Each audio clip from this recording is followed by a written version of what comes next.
Ripken League action is on the way for you from Silver Spring, Maryland, at the site of Montgomery Blair High School of the Blazers.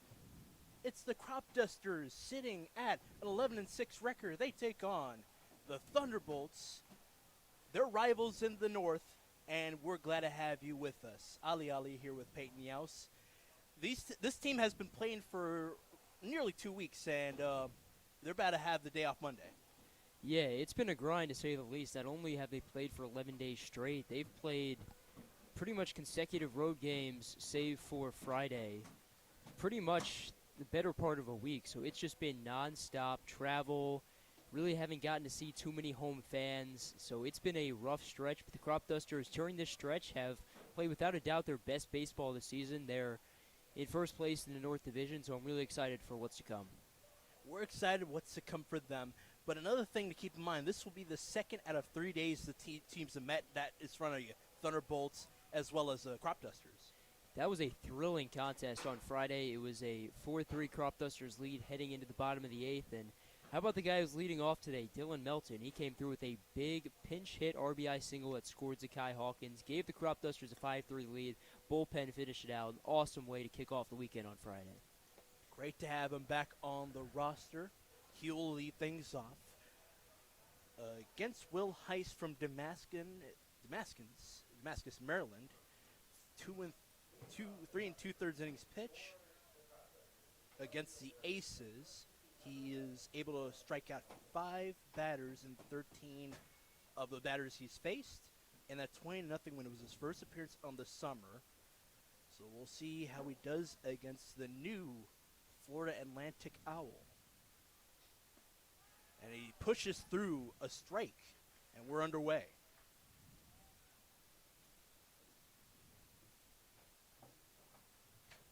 Will Heiss has the unfortunate task of going up against the hottest team with a line drive up the left side, or the right side that is.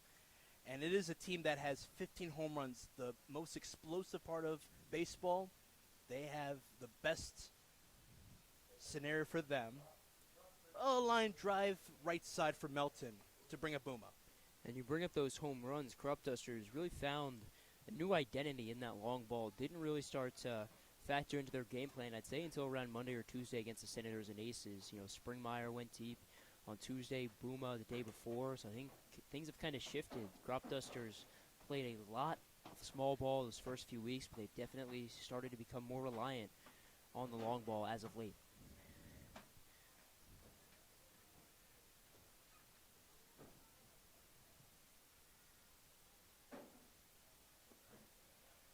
This one clips the bat and into the glove of Hartrick.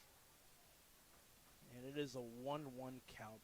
Ball behind, and this one low, and it was clipped. So a man aboard. Melton with a line drive right side. This one is going to float into the glove of Kim, who tagged up and threw it on over to first to Fricky. He couldn't handle it. And a man heads to second. Melton on, Booma out. On the line out in the infield dirt, and it brings up Waring. Yeah, I like the anticipation right there from Kim making the play and immediately getting it over to first, but just needs to take about a half second there to compose himself and gather and make the play. I know he wants to beat Melton, but it comes at a cost of an errant throw, and that puts a runner in scoring position.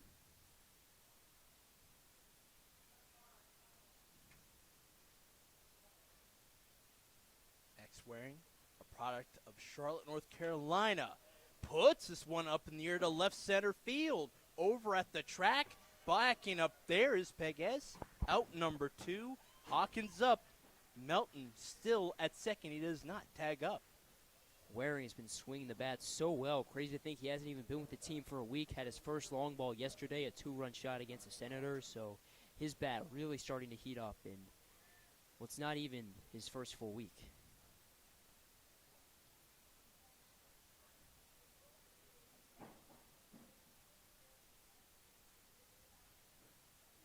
Cropdusters played the Senators yesterday in a doubleheader. The second game, it was Maximus Moran who homered to right field, which scored Gosden as well. And He looks this one outside. Hartrick the catcher behind the plate.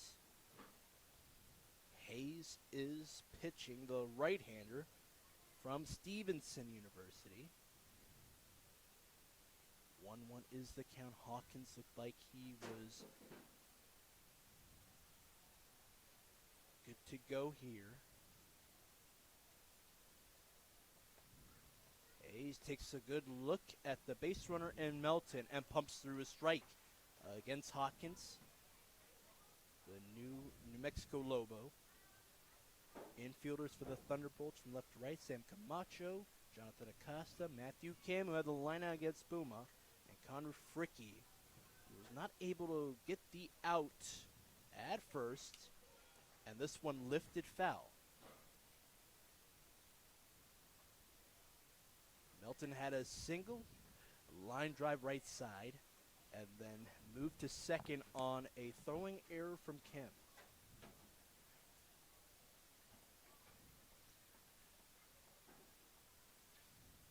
Solid hitter is the four-man. And he's going to dribble this one too short. Throw is in time as stepping back on the bag is Fricky. It was kind of a slow roller as it went on over to first, but it does the trick. One man left on for the Cropdusters. They have the first hit of the game, tied up at 0-0 in the first.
Welcome back to Silver Spring.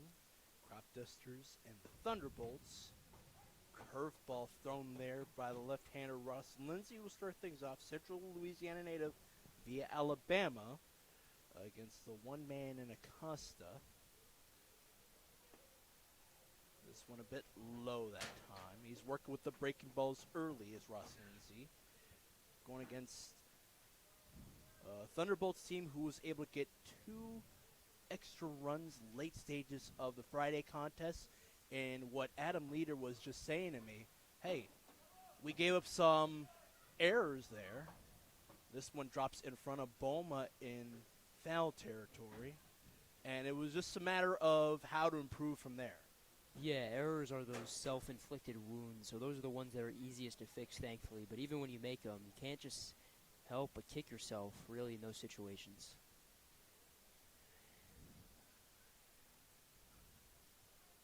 Outside of that day, the Thunderbolts played the Aces in a doubleheader.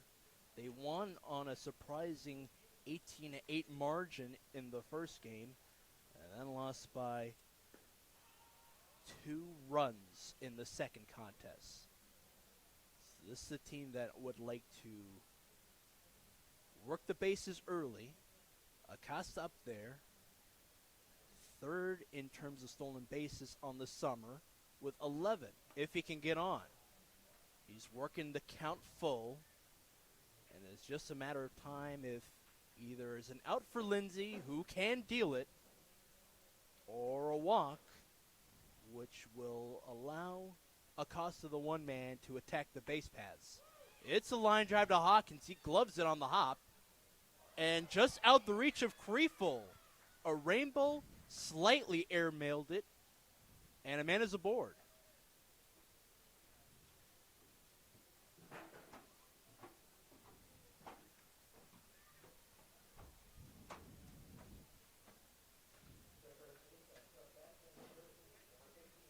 And you think it's a matter of the different first base, different people in the infield. Yes, the thing I think that's not talked about is that Cropdusters have so much versatility. I mean, Barada can really play second and third. Buma can play second and third. Hawkins and Rodriguez can spend time at short. And then there's a litany of first basemen that the Cropdusters could put over there. But that really, in kind of a good way, creates this issue of guys not spending too much time in one particular position, guys kind of trading off in different positions, and that leads to kind of these errors that don't exactly, you can't exactly put these on yourself. A low swing and a miss there. Ross Lindsay working with the slider against the two-man in Fricky. A man aboard for the Thunderbolts. And a pitch that bottoms out. Lindsay with Springmeyer behind the plate. His bat has come alive through this past week of play. Ricky with a low stance trying to squeeze the zone downward. Offered from Lindsay, and Fricky looks it through. Infielders for the Cropdusters, Ryan Boma at third base, Hawkins at short, Barada at second, Kanan Kriefel from St. Olaf's College is at first.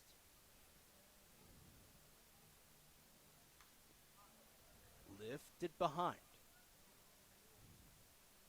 Anthony Hemmons, home plate umpire today, throwing a extra ball over to the mound in Lindsay. Andy Simmons at first base. Andrew Mack at third. The count even with a man on. No outs so far for the Thunderbolts. Man will take off, and Springmeyer will look to him. 12th stolen base on the season, has a man at second.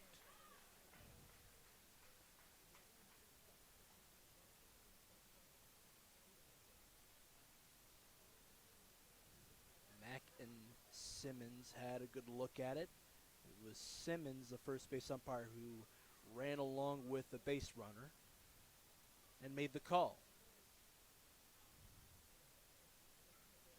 Back at the plate for Fricky. A ball inside. It was pated through.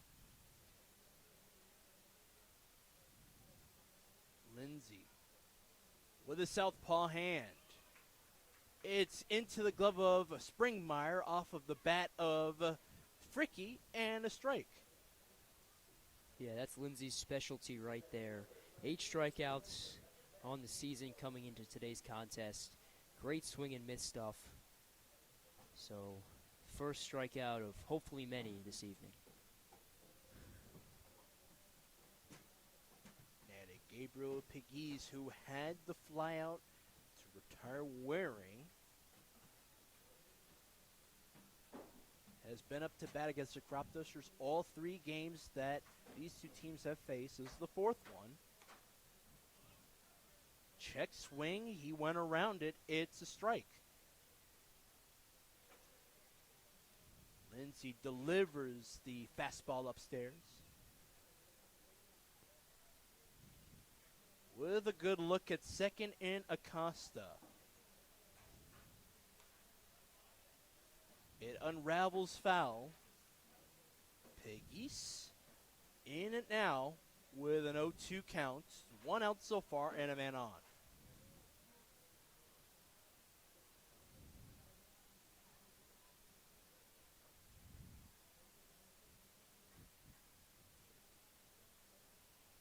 Cropdusters with a man on. And Lindsay, time is called at the plate. It's Pegues out there. Most likely something to do with the batter. It's a strike at, actually a ball now for him. Man takes off. This one is swung and missed. Upstairs. Acosta looked for third. He's not able to get it.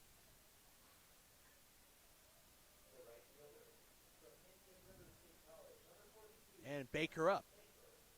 Yeah, I really like that pitch selection right there. Goes upstairs and gets Pegues to chase the fastball. And just like that, 2 gone here in the bottom of the 1st.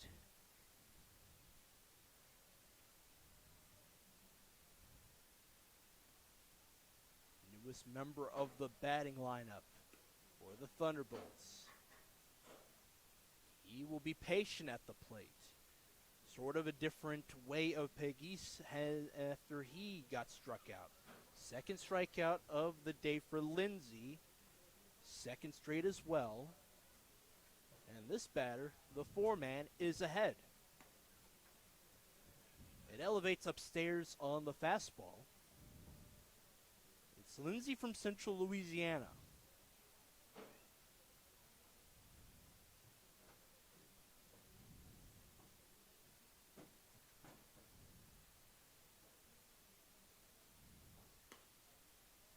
Just a bit outside this time. Another fastball misses. Springmeyer trying to cover at it. He had to go to his throwing side to fetch it. Third is Acosta. With that second out, he did move up. It's his 13th stolen base. And this one, middle half.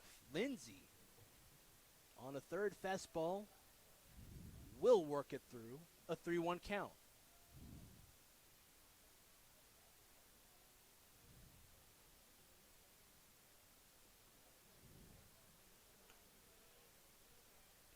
Just a bit outside and upstairs. And a man is aboard to go along with Acosta at third. Now Camacho up. He had a great chance for the Thunderbolts to strike first. You have runners on the corners. So, Cropdusters couldn't do anything in the top of the 1st. Cropdusters come back up in the top of the 2nd. So this is a great opportunity here. Kind of put some pressure on their offense. Cropdusters have a hit so far in the 1st. Both base runners got on with an error, a fielding error from Hawkins, as well as a walk for Baker, and a strike pumped through. 0-1 the count for the 5-man, the third baseman of the contest. Camacho up in the air this time, deep to left field. It's Melton out there. He makes the catch. And the crowd here at Montgomery Blair High School, all in a gaze, looking at that fly ball. You're always taught, look at the fielder. So they get the out, a crucial third out, and 2 left on for the Thunderbolts. 0-0 is the score.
Here we are in a scoreless game. Cropdusters, Thunderbolts in Silver Spring with a man in Barada on, and Heiss, who hasn't had good command so far, will pump through the first pitch.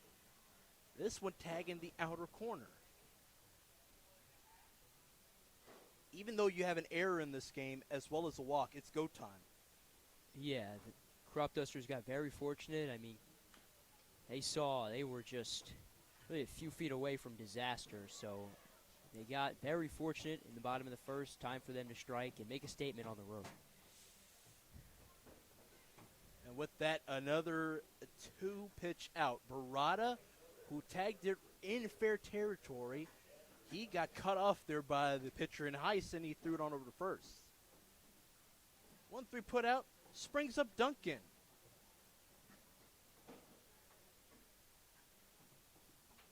A hot hand for this Cropdusters. Had the first ever home run of the summer. It's hit eighth. This one up the middle of the line drive, and he's aboard with a 1-out single. 3 pitches it takes to get the second hit of the contest for the road team in black. Yeah, an encouraging sign. Back-to-back innings, they get one of their first 2 hitters on base. So really like the approach. Now is the time for the Cropdusters to capitalize.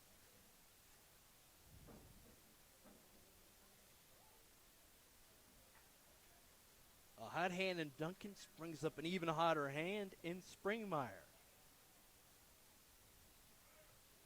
Curveball misses, and a man is aboard at second.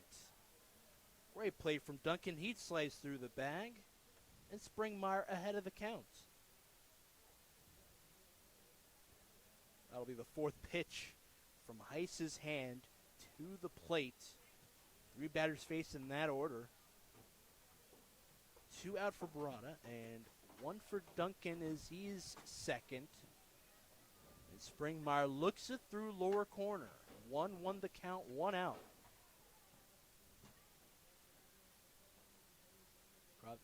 Cropdusters had an error as well as the Thunderbolts. Stranded at second was Melton back in the first. And a 2-1 count.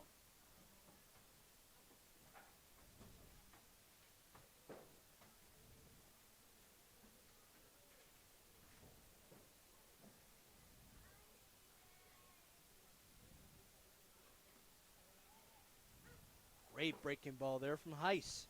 He's trying to get some good command going here.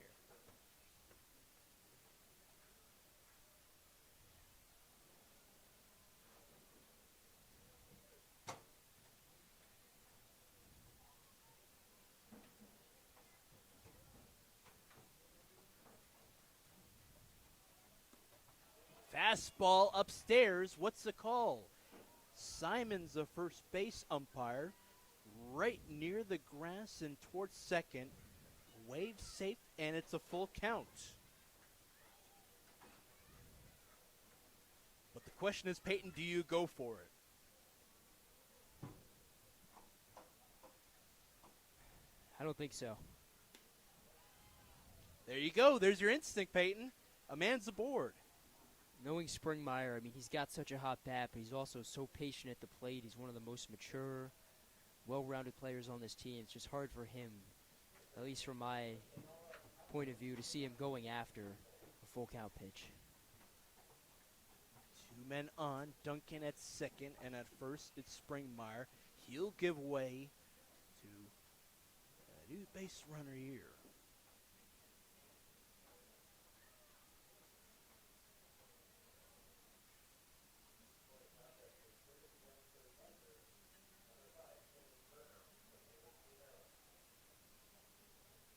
Designated runner, Sammy Berman from the University of Maryland.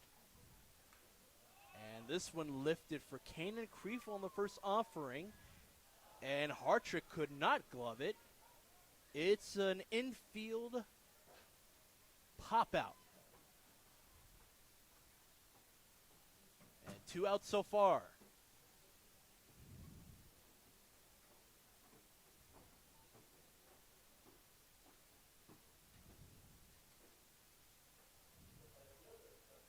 Infield fly rule, you don't see that too often in the Ripken League. A man is out and Rodriguez on. I think that's the first time we've seen it this summer. Yeah.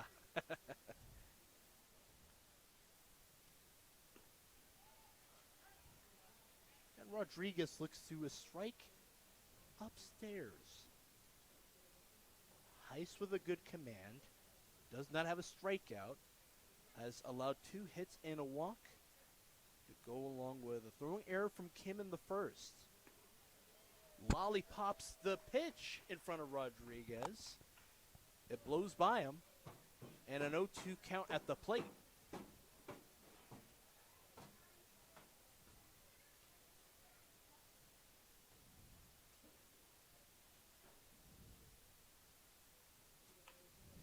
And this one is grounded, playable for Camacho. Steps in front of the bag, in front of a tagging up man and Duncan. 2 players left on for the Cropdusters yet again. And it is still a tied game in the middle of the second.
Another inning where the Cropdusters go empty. 3 left on so far. They have 2 hits in the contest and a walk. Still a scoreless game. And Ross Lindsay delivers a pitch downstairs. He's got 2 strikeouts in succession in the first. Yeah, he looked really strong. Was able to get out of jam with runners on the corners. So big for him. Faced some adversity, but got around it.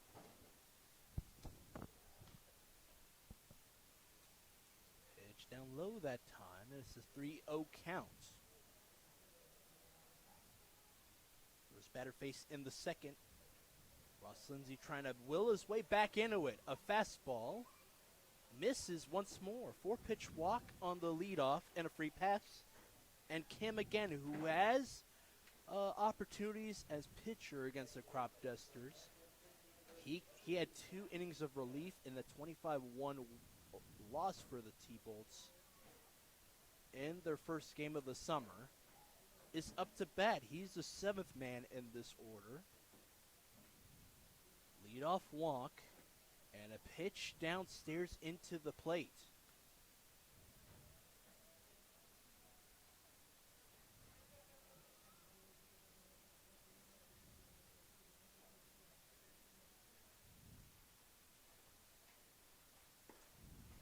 Nice curveball that time.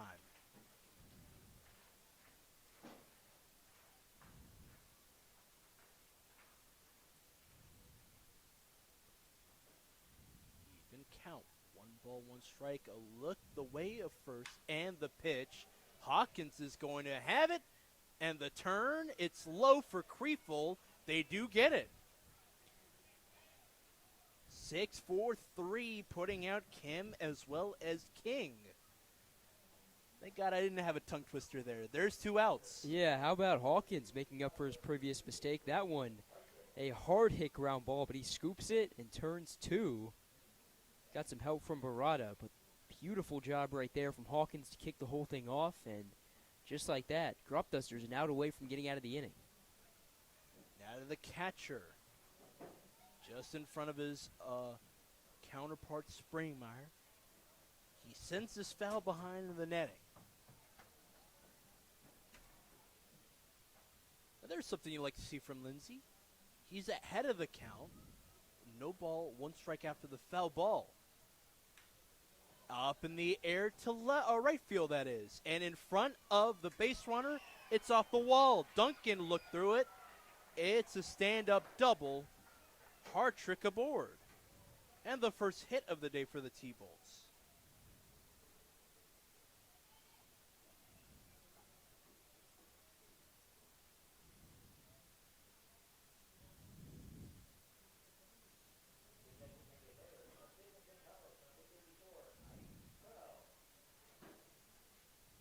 A man is aboard. Now to the 9th spot in Prell. We're nearing the top of the order if Prell can get aboard.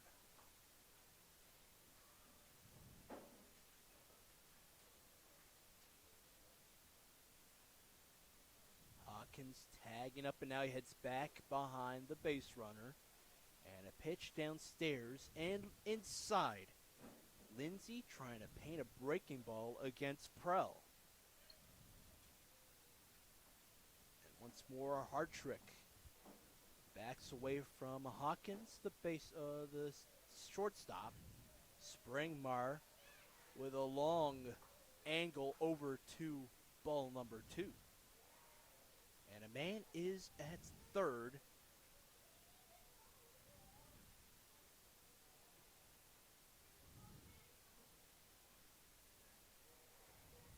It just angled away from the glove side of Springmeyer. Wild pitch sends Hartrick to third. Prell awaiting the 2-0. From the left hand, that's free from Lindsay. Sinker slider misses again. 3 balls, no strike is the count for the 9th spot. We already have a walk in this inning, the second one for Lindsay. He does have 2 strikeouts nonetheless, and he can get back into the count. But this time it will be a 4-pitch walk. Another one as the one-man comes back up. Well, we got out of this jam in the previous inning. Who's to say he can't do it again? Yep.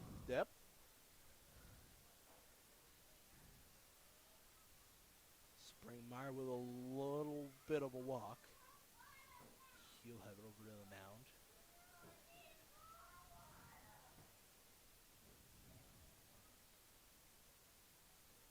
We've seen it in the first. He does have strike ability. It's also hard for him because he's come out of the pen pretty much the entire year. So now he makes his first start. So he's in a difficult position, really a position that he hasn't been in all year. So things just not clicking for him quite yet.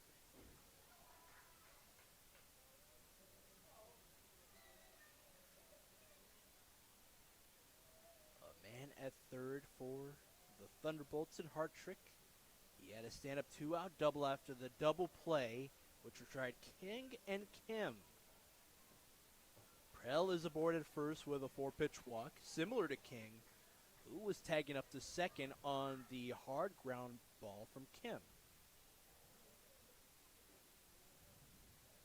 Hawkins has been a brick wall at shortstop. He got the double play going. Springmeyer is another brick wall. He is able to frame the pitch, and it was a bit low that time. 2-0 count, 2 outs, and 2 up so far for the Thunderbolts. Charter member in the Ripken League. This is their 26th summer. The early summers, they were a part of the now-defunct Clark Griffith League.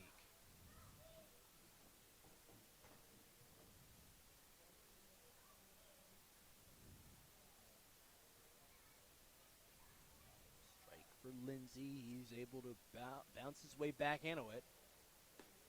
Unleashes a fastball just a bit inside.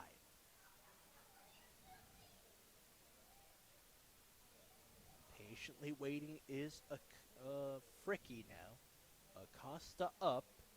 Two people on. Hartrick trying to move to home. And Krefel looks a foul ball through to the first base line.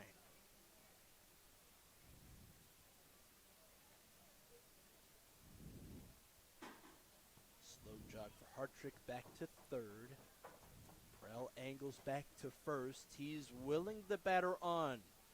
The one man against the starting pitcher for the Cropdusters in Lindsay.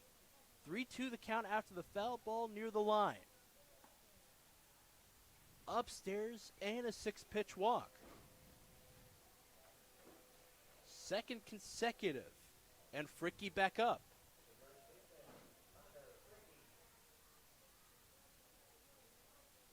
And Rosenthal coming up.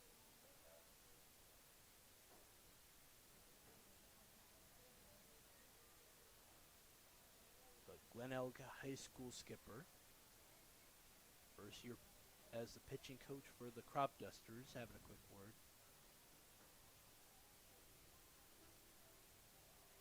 As we mentioned, as we mentioned, it's his first time starting this season, and it makes it so hard because when you're coming out of the pen, it's really, you have a set 2 to 3 inning, really, whatever you want to call it, stretch, right, that you're going to be throwing in. You can throw your fastest stuff, you can throw your best stuff, and that's it. But it's exactly the case here as a starter, going to go, as we've seen, 4, 5, maybe even 6 innings. You're not going to be able to just throw your hardest stuff and get away with it. You're going to have to use a lot more command and a lot more control. And, yeah, definitely an interesting position for him to find himself in.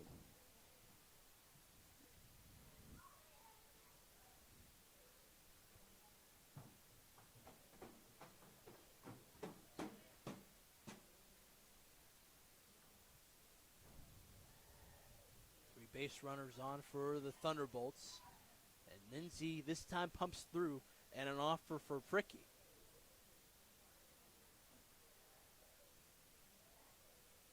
Acosta at second, Prell at first, and at third is Hartrick. He moved up to third on a wild pitch. Lifted foul. What a way to get back into this.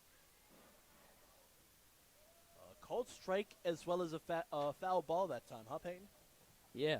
All it takes is one strike and you're out. Your second straight jam.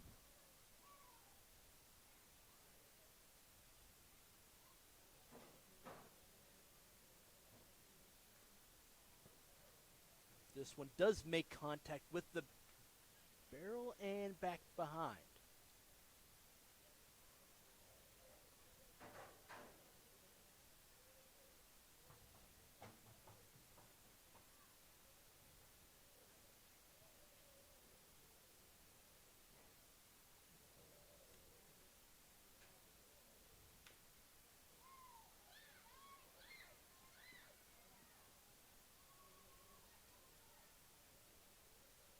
This one all the way through was tagged foul. You have to wait a little bit. Nobody signaled fair or foul. Yeah, I originally thought third baseman just ate it, but yeah, we'll redo the 0-2.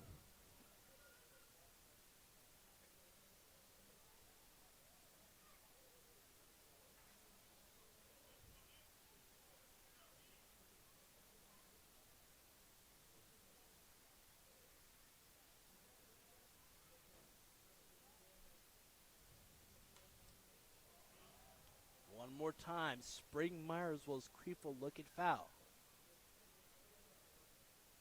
And Fricky building some pressure on Lindsay, who's trying to get the third out, but three base runners on for the Thunderbolts. That was about the second foul ball, or the third one, that is.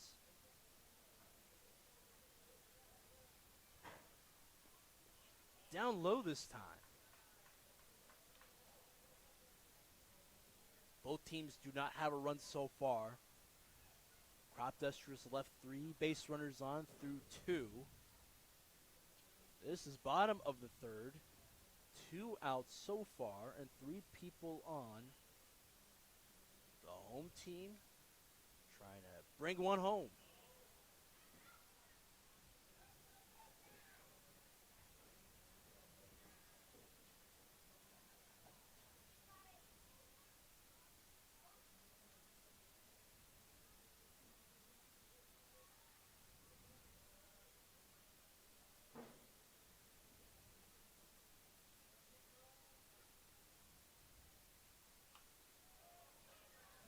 This has got to be the 6th foul ball. Yeah, and this is a good approach if you're Fricky, right? Because this makes it frustrating for Lindsay. And the more frustrated he becomes, the more likely it becomes that he throws just one of those, get me over fastballs, and that can result in some trouble. So good job by Fricky to just drive up that pitch count. Lindsay, though, still a great opportunity to get out. Line drive whistles in front of the face of Eckert and foul.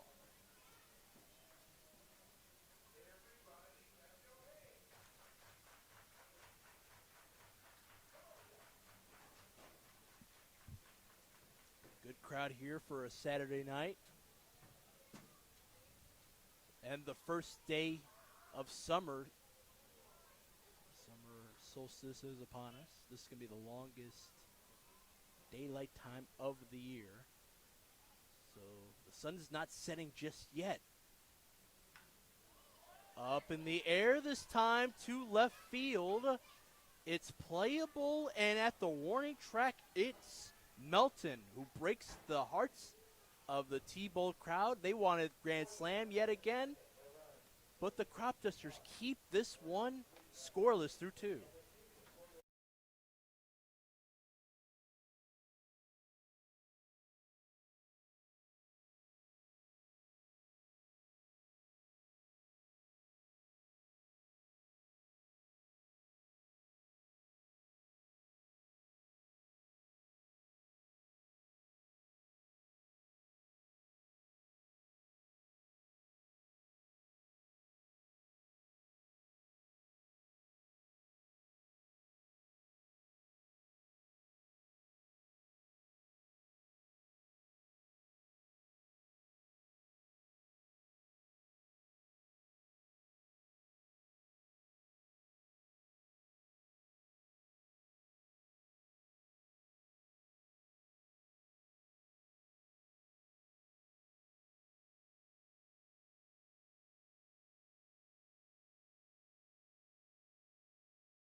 Long at bat for Fricky. It was a second plate appearance.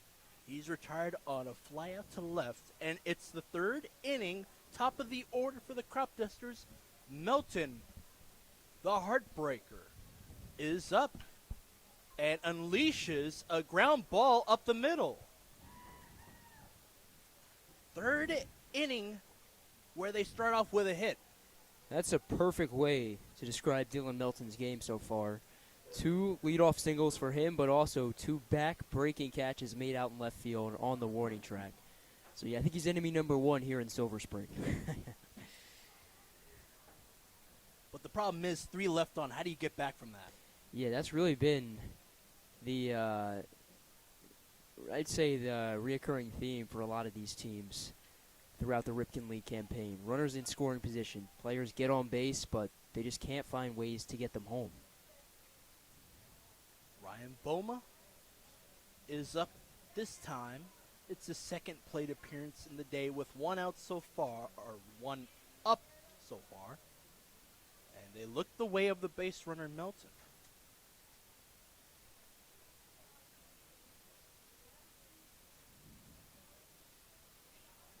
Olney native going against the Damascus hand. It's a breaking ball, and it was a beauty to the outer half.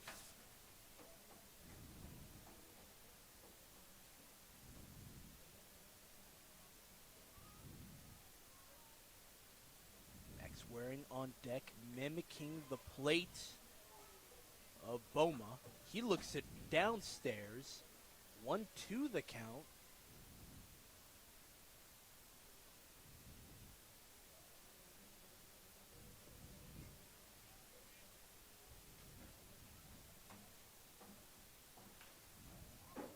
Lifted this time to right. Angling on through is Baker for out number 1. And Waring coming up.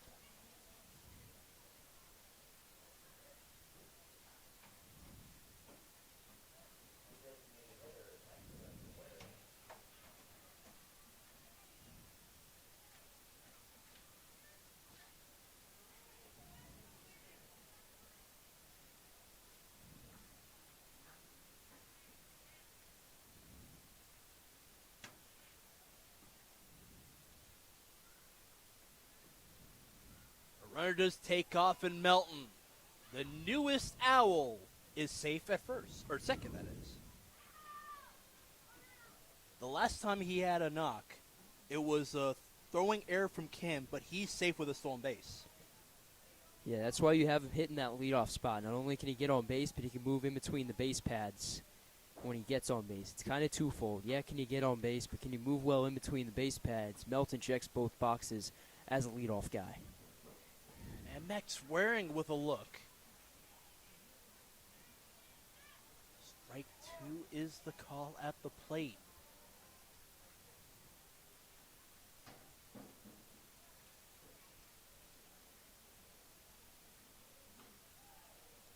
And he tags this one. The third offering in his second plate appearance against Heiss.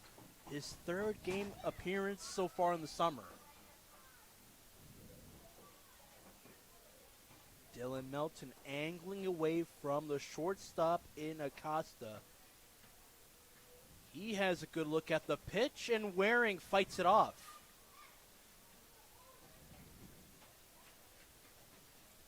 Fifth pitch upcoming with no balls at the plate. Yeah, you could tell he wanted that one, that off speed, the breaking that just didn't break quite as much and kind of sat there. He was a tiny bit behind it. So definitely a pitch that he's going to want back.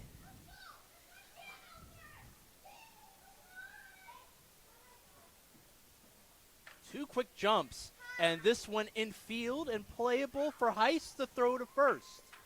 And Melton is up at third with a tag up. 2 outs so far, and another base runner looking to be stranded again.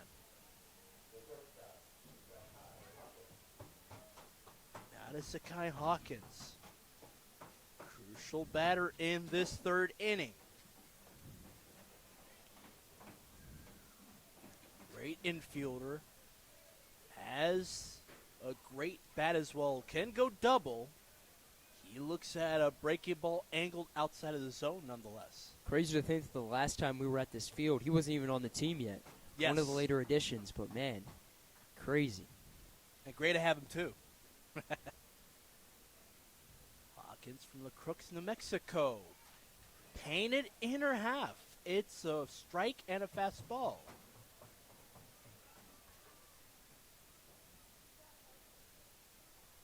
Brock Hunter, the head man for the Thunderbolts, is going to jog on over to the mound.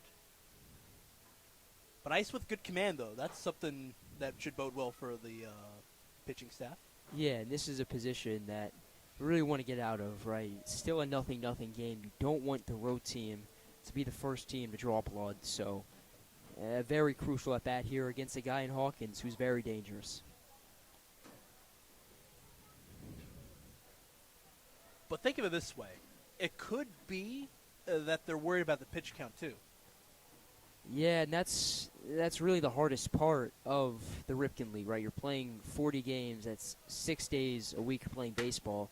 You're trying to keep these pitch counts down, Yeah. and you're just trying to not go to the bullpen. You're trying to go there as little as possible. You're trying to save as many guys as possible. It can be taxing.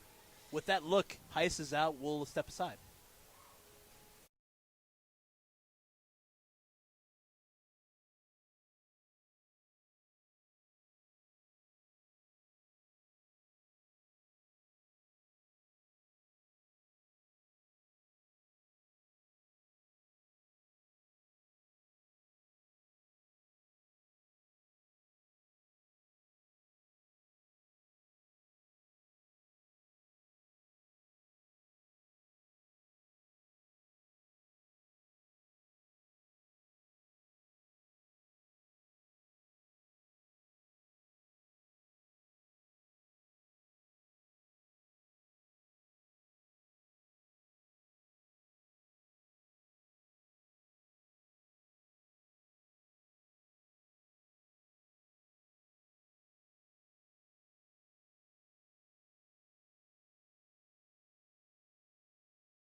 long out there. Heiss is been ruled out of the game. 2 2/3 innings pitched. A lot of hit. 3 of them. And a walk. Franco Pasilla from Oberlin College. NCAC D3 play. He's only appeared in 2 2/3 innings pitch against Sonese. He's going against the High Hawkins. Good luck with that. Yeah, not an easy batter to face. And definitely a season, a summer ball season, that he's going to kind of have to ease his way into, right? As you said, appeared in just 2/3 of an inning against Sewanee back in the middle of February. So really hasn't pitched much over the past few months.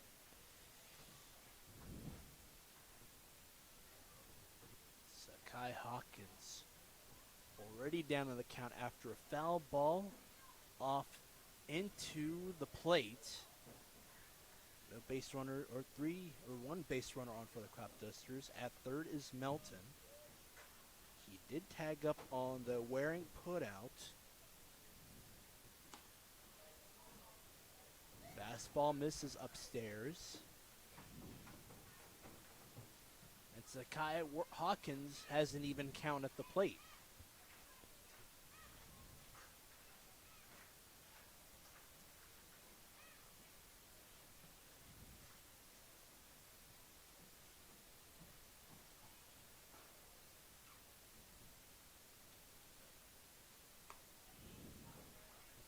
Count runs full.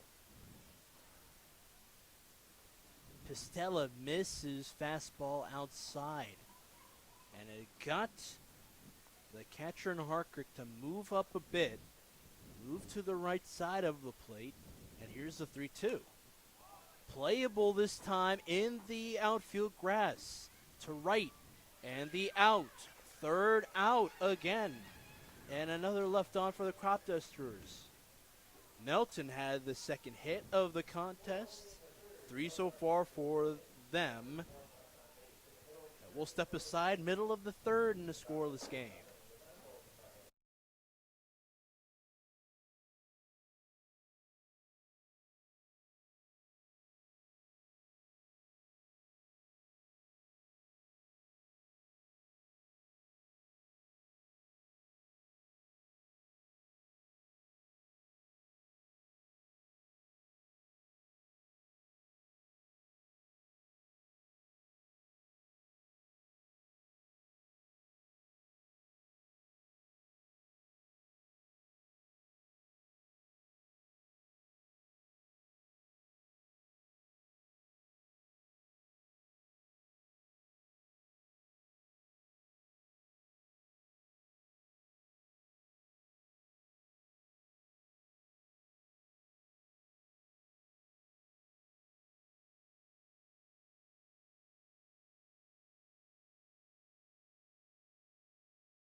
Heiss out of the game, 2 2/3 innings pitch. Did not have a run allowed.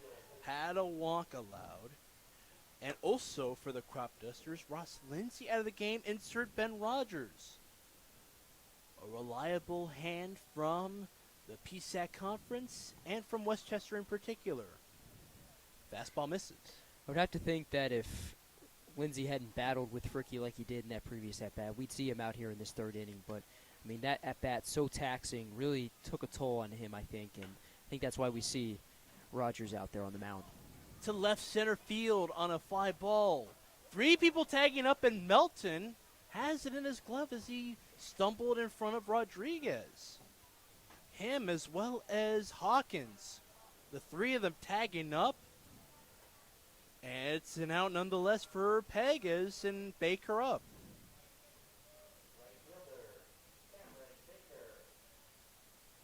He had a walk, a 4-pitch walk in the first. But it was he and Acosta who were stranded on base through that.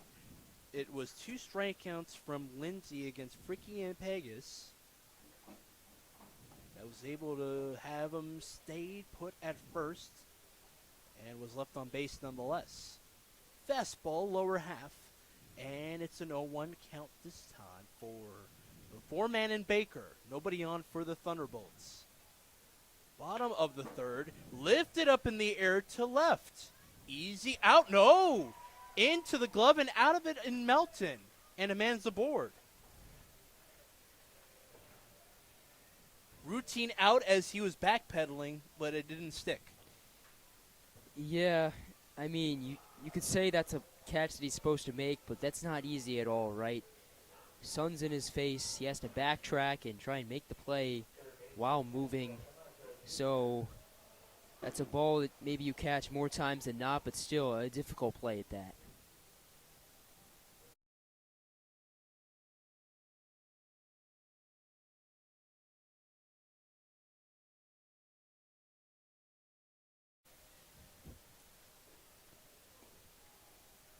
Here's a breaking ball, dangerous from Rogers.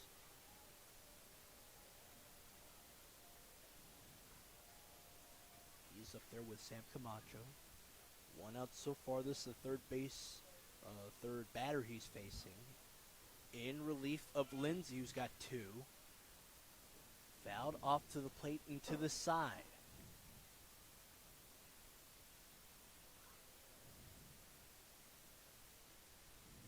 Second offering goes foul. A breaking ball out before that, and a called strike.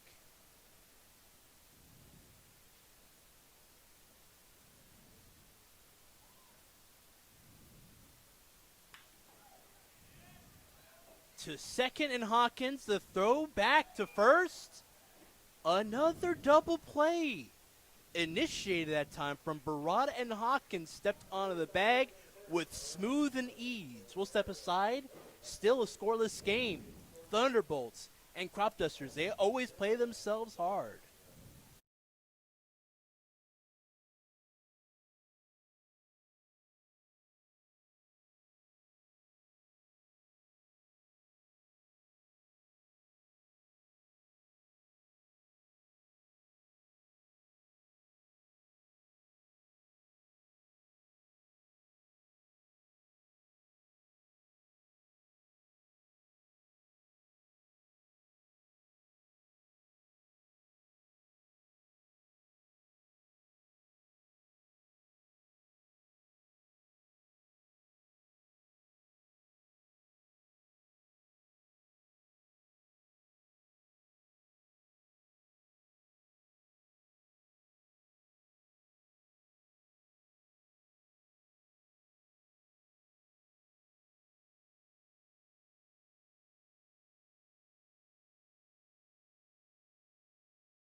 play initiated that time from Barada. We're back to the top of the inning. And the guy who initiated that double play, Barada, up. 1-1 is the count with a breaking ball outside in the outer corner. Barada has been the consistent three-hole hitter for the Cropdusters. Back behind. It's a foul ball off the bat of Barada.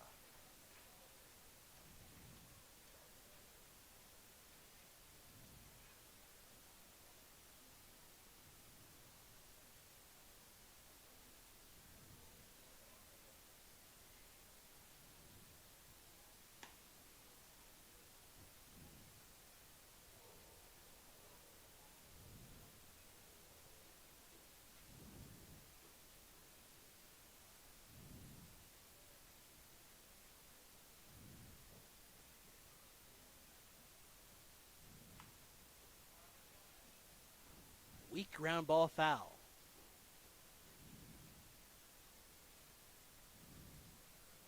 Two balls, two strikes at the plate for the leadoff guy, Barada.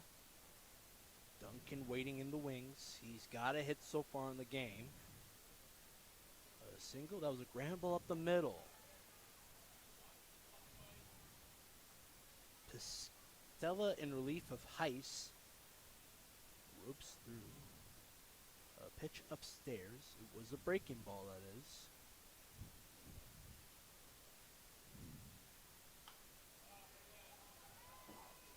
Off of the bat of Barada and foul.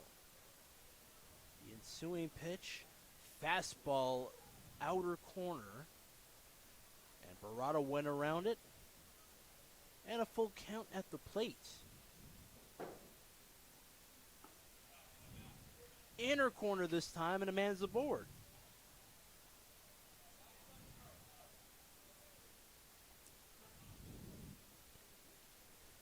What a way to battle there from Barada. He finds himself down 1-2, but he stays patient, stays committed to his approach, fouls off a few balls in between, and draws the leadoff walk. That's exactly what you want to start this fourth inning.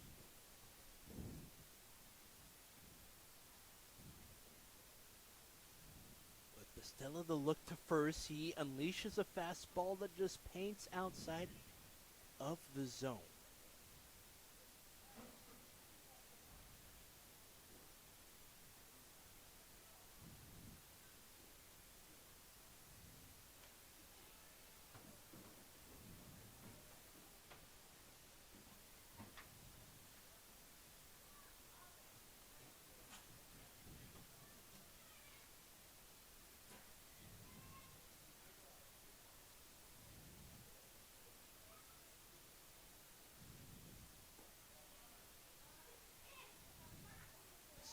Misses on a breaking ball downstairs.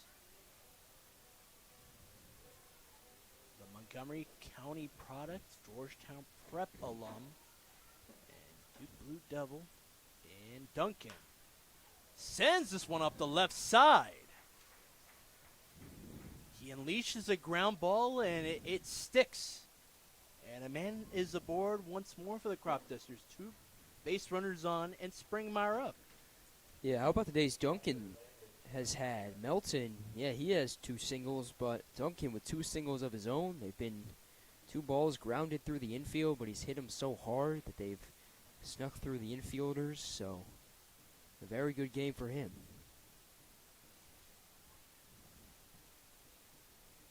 Pistella allows a hit as well as a walk to start off the fourth. And in that fashion, Duke pace runners on. And Springmeyer up with a walk in the second.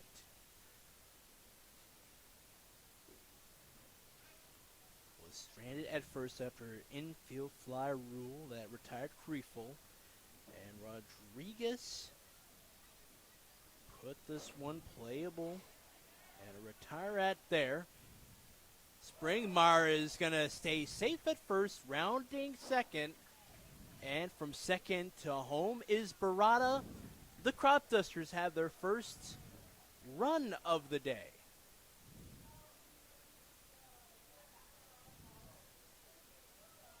Duncan's at third, Springmeyer safe. And great heads-up awareness there from Springmeyer. Really, the second he sees that ball gets away, you can see his body kind of angle left towards second base, and you can see he starts to make that turn. So great heads-up awareness from him, knowing that he's got a chance to put himself in scoring position and bring across the game's first run.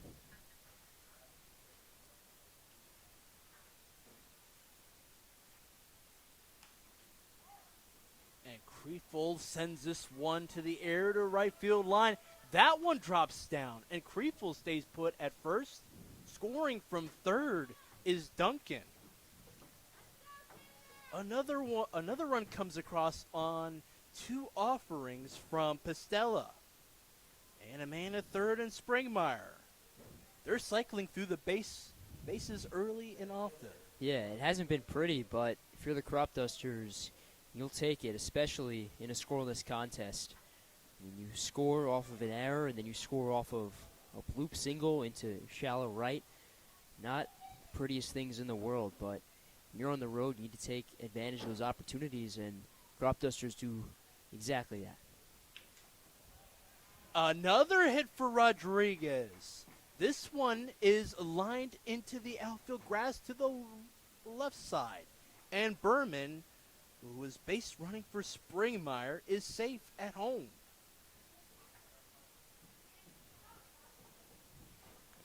An RBI and a knock that springs through Berman. And top of the order we go again in Melton. This time it's Waddell with the mound visit.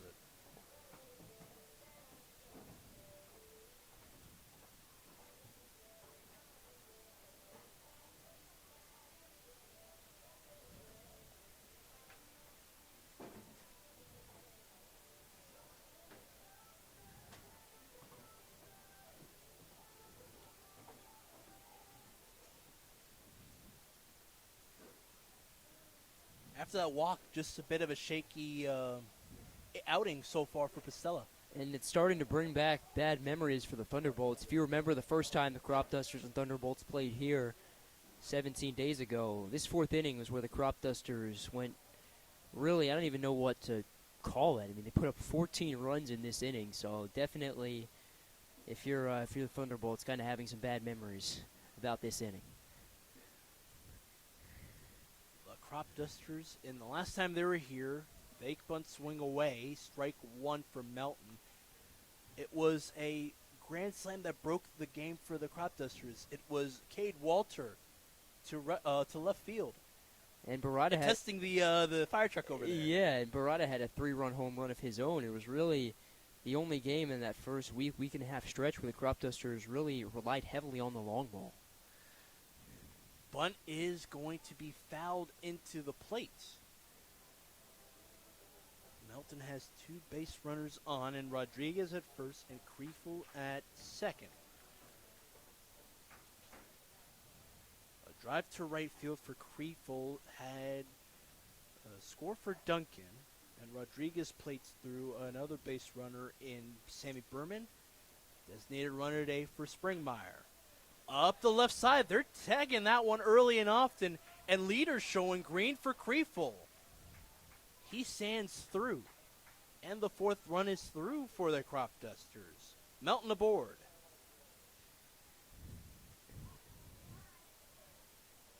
And another knock. Third one on the day for Melton. How about that? Yeah, they just keep compounding on top of one another. That's how you start your offense. It's how you get it going, right? Sometimes it can be one big swing. We saw Gosden with a grand slam. We saw Walter with a grand slam. But sometimes it's just these singles into the outfield that score a run or two. And that's what the Cropdusters are doing right now. Infield grass it goes. And Pistella airmails this. And Fricky is going to look that one through. Rodriguez scores comfortably.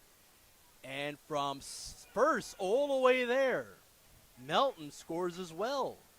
In a hurry, 6-0 is your score.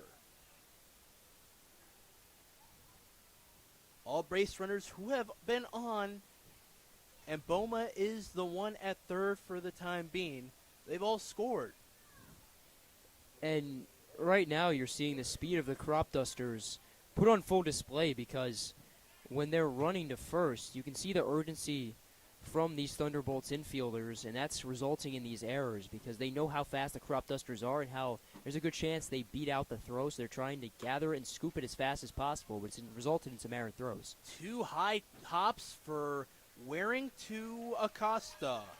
Out number 1 and scoring from third is Boma.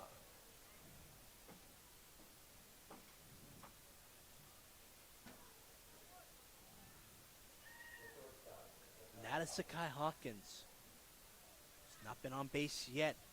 Pop fly out to right field in the third inning. Top of the fourth still with 7 scores, 2 errors so far for the Thunderbolts. Lifted for Hawkins, and he's got a knock. Congrats to Hawkins. He's got a single.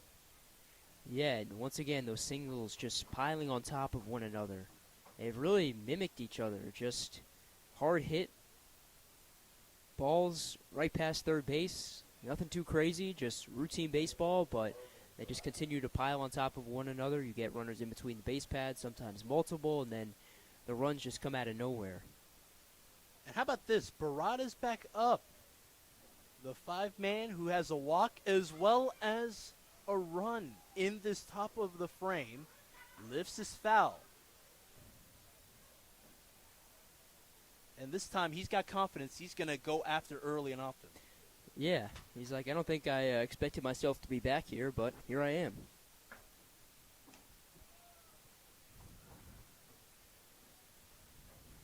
Pitch misses the zone that time. 1-1 the count. 1 out so far. Waring grounded. 2 hops to short.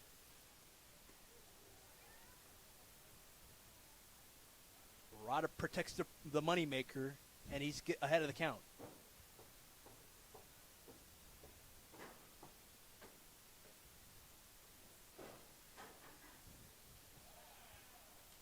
Over to first and Hawkins.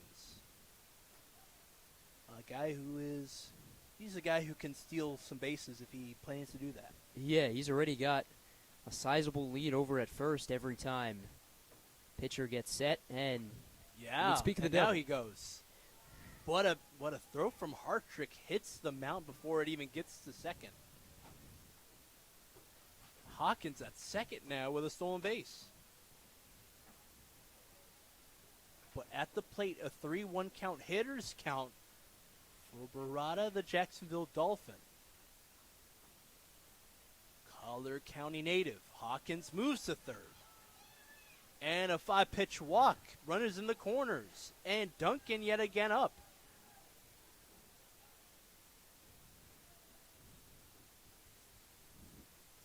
Brock Hunter does not waste any time.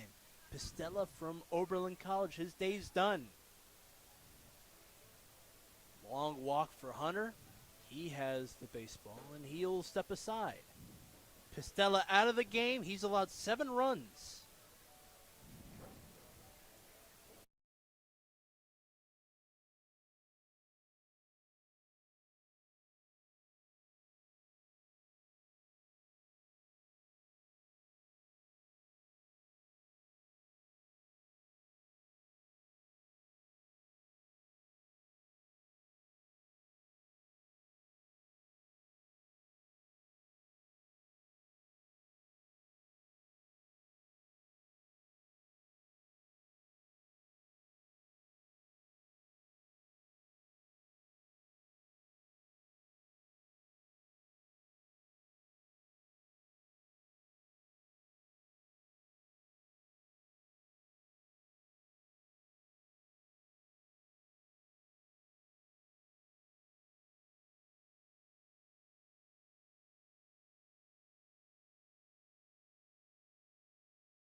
Page over for Franco Pistella. Michael Presky's turn on the mound. And in his wake, Pistella allows 2 walks as well as 5 hits in 2 and 2/3 innings pitch. Yeah, Or 2/3 innings pitch. Yeah, he just ran into a lot of trouble, and it's funny because it's the bottom of the Cropdusters order. And it just goes to show how deep this Cropdusters team is, top to bottom. Brada moves to second, and Hartrick is going to meet this one through.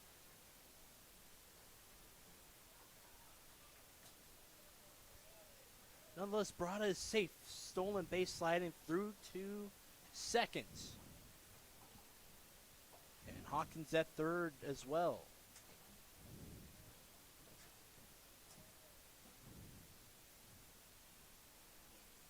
Cropdusters playing their game. They've got 3 stolen bases to go along with 5 hits and 2 walks.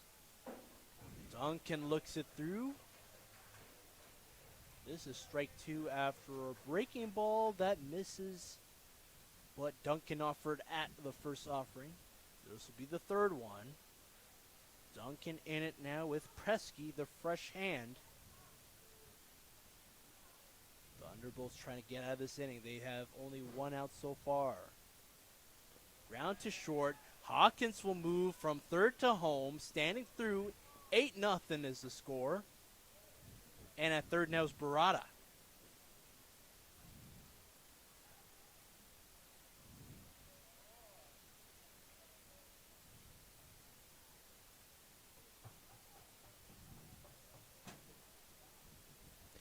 And just more self-inflicted wounds for the Thunderbolts, right? These errors, these wild pitches.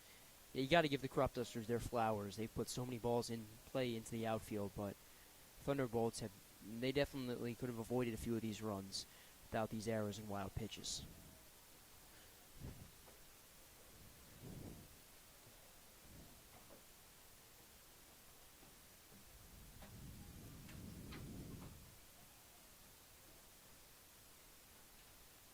Now to Presky, who delivers a fastball. And this one misses outside. 1-2 the count, or 2-2 is the count for Duncan. A Maryland batter going to Duke University. Trying to get on a base once more. 2 singles so far in the game. And he'll fight it off. Foul ball behind.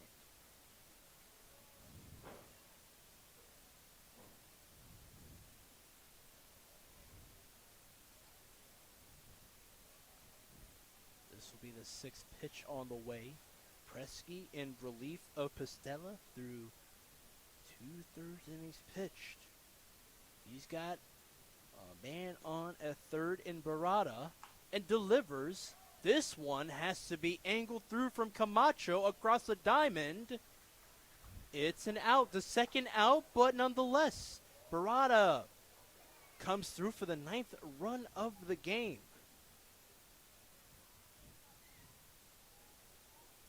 A grounder to third, 2nd out. Nobody on for the Cropdusters. Springmeier's time.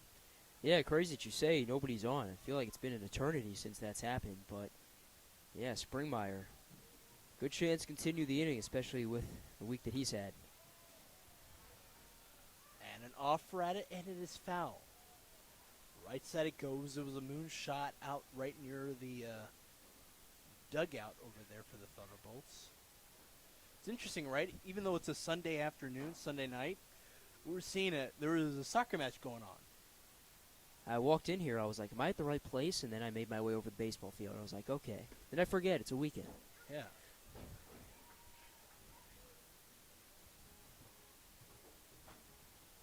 A lot going on in the community. 0-2 is the count, called strike at the plate. Presky trying to get out of the jam. Oh. Fastball grazes the bat, and behind it goes. Springmeier still with an 0-2 count.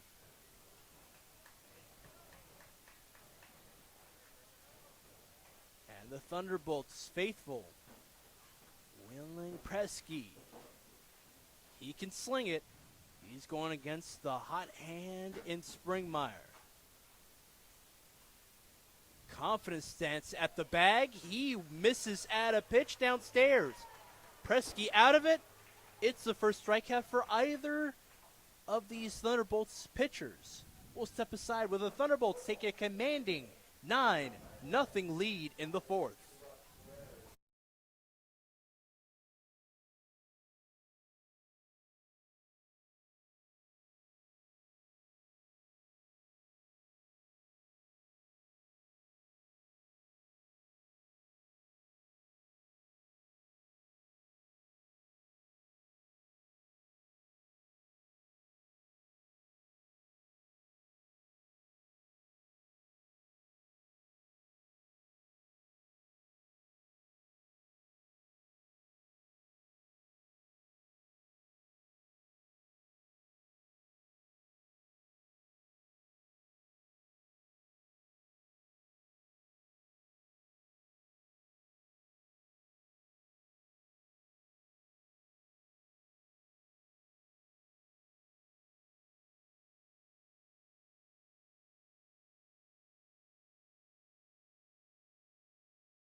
Bottom of the fourth.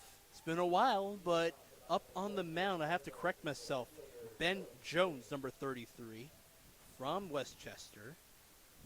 He does come into this game trying to get a strikeout against Joey King. Up in the air, this goes to right center field. Out, number 1, Duncan on it. With Rodriguez tagging up there from his spot at center field.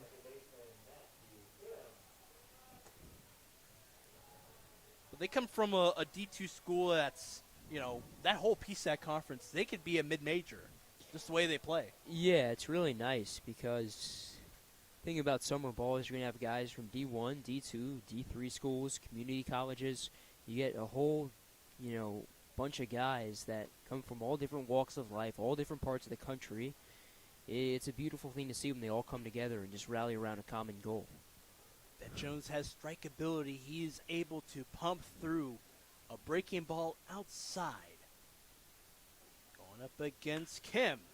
Up in the air, a line drive up the left center gap. Opposite the way the out was for King, and a man's aboard.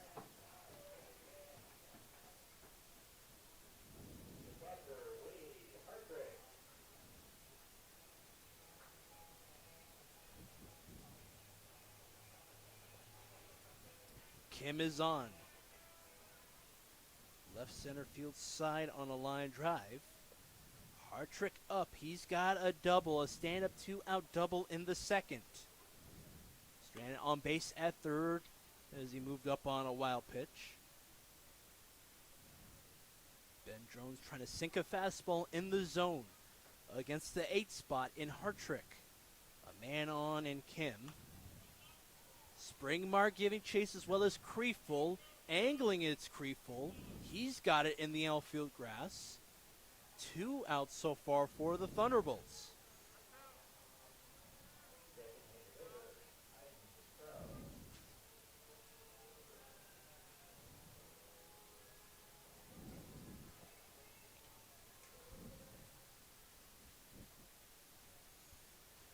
Infield doing their job. Yeah, we said it earlier. Not everybody can play every day just because, yeah, you want to get everybody reps, but also, everybody's so talented on this team. So nice to see them making some plays. Cropdusters showing what they can do. They've got a ground out to short Barada to Creeful, and they leave a man on base in Kim.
One bright spot for the Thunderbolts back in a 9-run, 5-hit, 2-error inning in the fourth was the man on the mound in Presky. He was able to pump through a strike against Springmeyer for out number 3.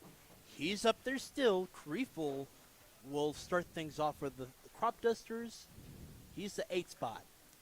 Yeah, he ended that past inning really well. He got Duncan to ground out, although it did bring across a run, and then he struck out the red-hot bat of Landon Springmeyer. So he got thrown into a tough situation, but I think he handled it very well.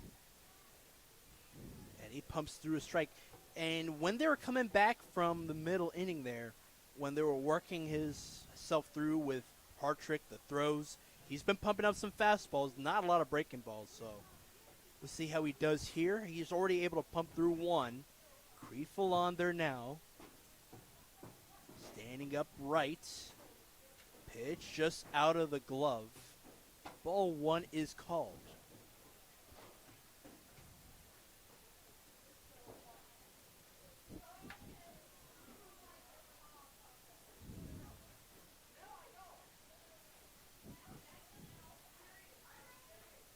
Quick mound visit. Plate umpire Hemmons as well as Hartrick move home.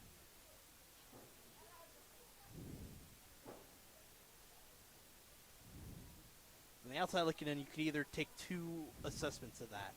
Either it's how he feels at the mound, or what type of pitch he wants to throw next.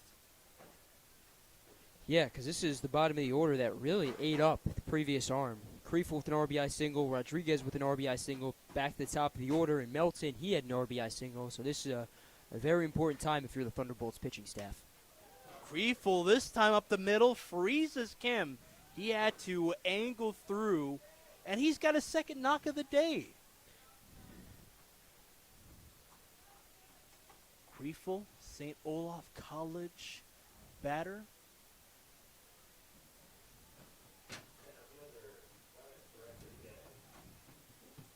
He's got potential. He did play in high school with Ripken League alumni Eddie and Chris Hokopian. They both played for University of Maryland. Base runner on. And Donis Rodriguez with a good look.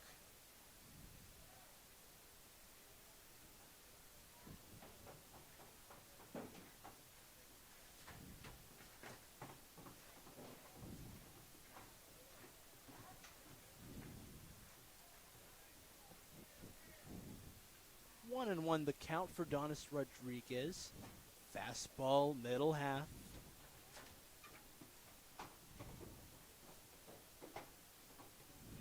And they looked away of Kriefel, and he's safe sliding through.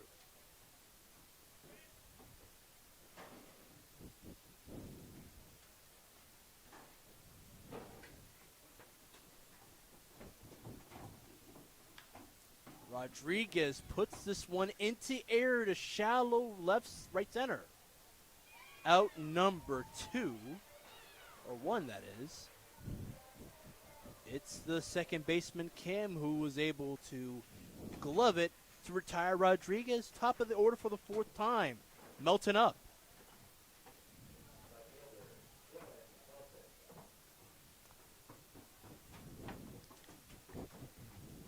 Does not move up. He's still at first.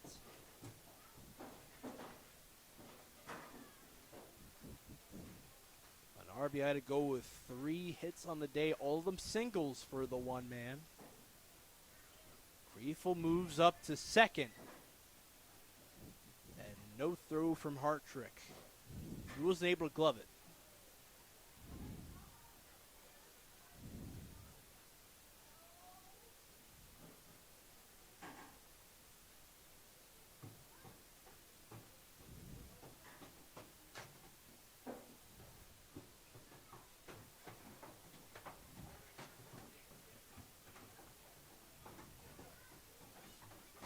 The man at second, the 1-0 pitch, misses.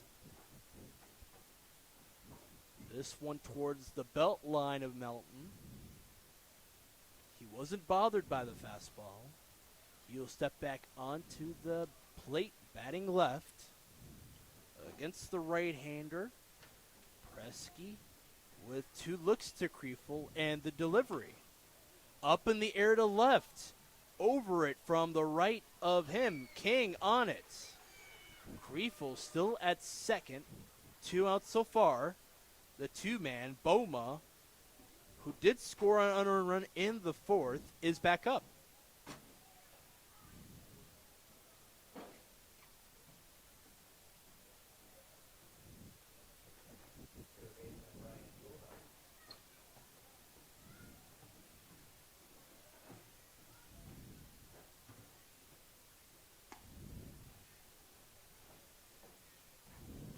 To the glove side of Hartrick.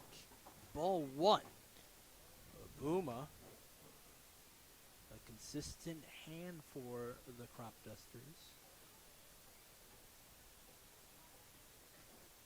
Presky delivers a breaking ball. Inner half. Boma with an even count.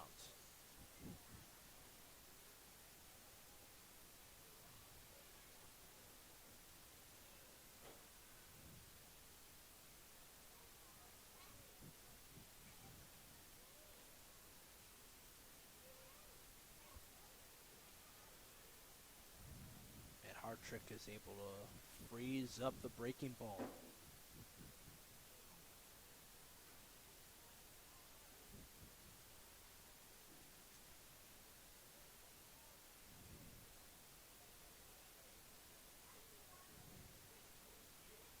Buma with the poise. Presky trying to equalize that.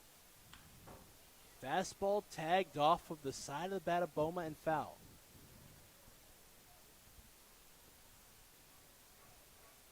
Waring waiting for it. He's on deck. Waring does not have a hit so far on the day, as well as the batter in Buma. Presky delivers from the belt to 2-2. Takes a dribble in front of Kriefel. It's fair and playable for the shortstop. And the out. Acosta to Fricke. Out number 3. Kane Kriefel with the only hit and the left on base in that one.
Third time the top of the order for the Thunderbolts. Acosta has been on base twice. One of them was a throwing error from Hawkins as the air melted through Kriefel. Ben Jones in relief of Lindsay, who's got 2 strikeouts today in the contest. With Acosta at the plate, angling himself for the fastball. Upstairs it goes, Peyton. Yeah, and this is a really nice chance for Jones to kind of settle in. He's one of those guys that came in the later part of this season, so a great chance for him to kind of settle in. A very low leverage situation for him with a 9-0 lead, the Cropdusters advantage. To shallow right center. And Rodriguez with a late charge, he's able to get the out. 1 away in the 5th. Fricke up. Fricke was struck out in the 1st. After that, Pegues struck out against Lindsay. Soft part of the batting order for the Thunderbolts, going up against a great hand in Ben Jones. Fricke and Pegues, the do-up, 2 guys who are both 0 for 2, so trying to get some momentum going this 3rd time around. Jones is going to deliver the 1-0. Fastball misses. And this one fought off. Fricke thinking himself how to position the bat on the next offering. Is back up at the plate with a 1-1 count. Infielders not tagging up into the grass. They're thinking it's going to be a long one. And it will dribble foul in front of Eckert, the third base coach for the Thunderbolts. He's a guy who's trusted by Brock Hunter, very much so in that spot. Has some times with Koa Sports in Montgomery County. Does coach in the travel ball circuit here. Benjo misses inside on a fastball, and it's a 2-2 count.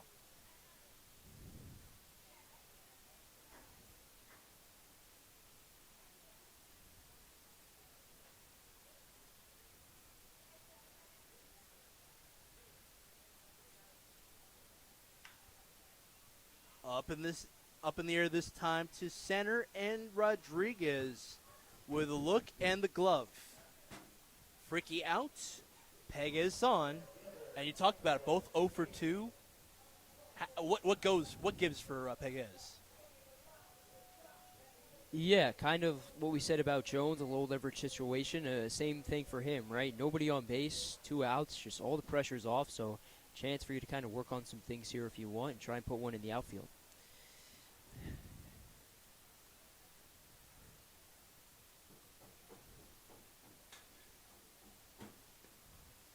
Breaking ball in her half. It's painted through. Ben Jones trying to deal it. And the offer from Pegues. 0-1 the count. 2 outs on fly outs into the outfield. Both playable for Rodriguez. He didn't make a mistake. Up in the air it goes, this time opposite. And is it caught? This time it is on one hop. Great play out there is Melton, the new Florida Atlantic Owl. Will step aside with the Cropdusters holding on to their commanding 9-run lead.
Shadow starting to cover up the mound here at Montgomery Blair High School, home of the Blazers.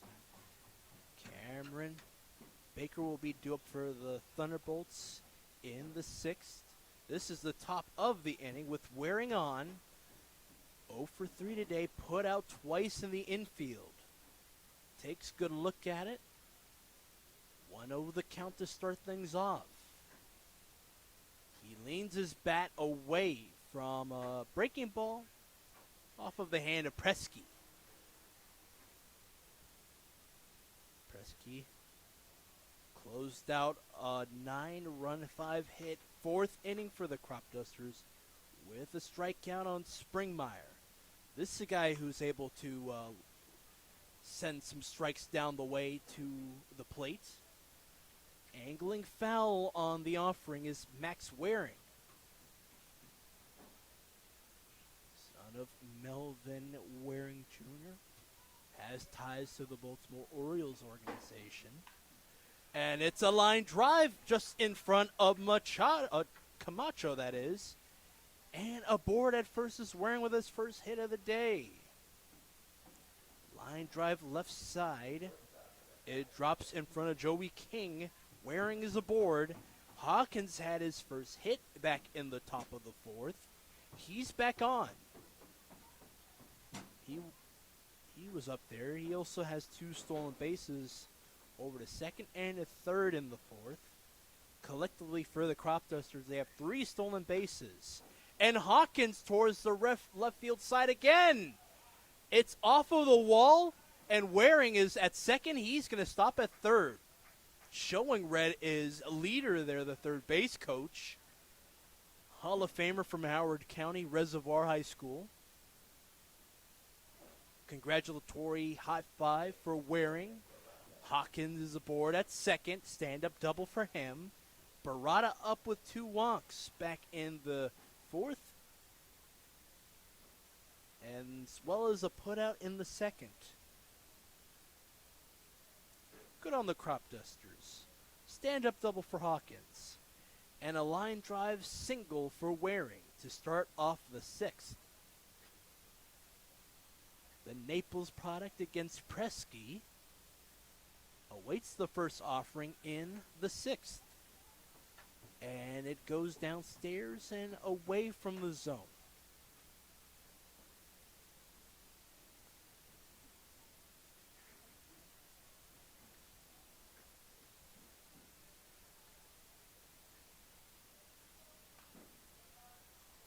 And then this one's lifted foul for Barada. Foul ball and a 1-1 count.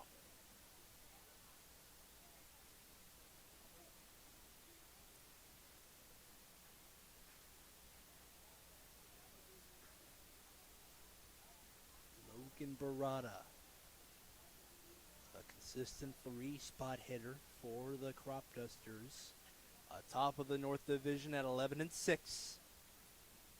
Thunderbolts down in the standings. They only got 4 wins so far on the summer season.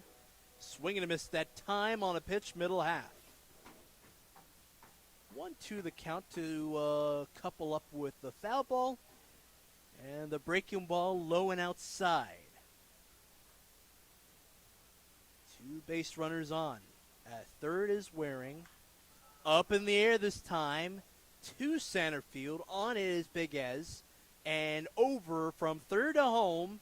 Waring is going to stand on through. 10-0 is your score. Springmeyer coming up. The Cropdusters are looking sharp. I apologize. That's Duncan. Sac fly for Barada, which allowed Waring to score, and Hawkins move into third.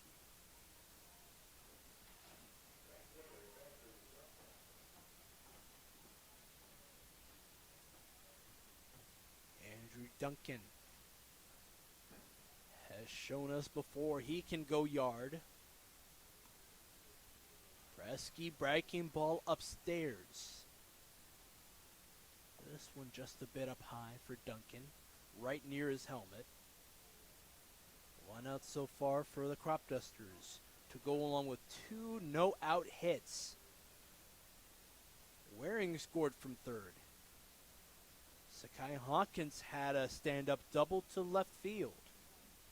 And a pitch that bottoms out for Presky with Harkrich still behind the plate.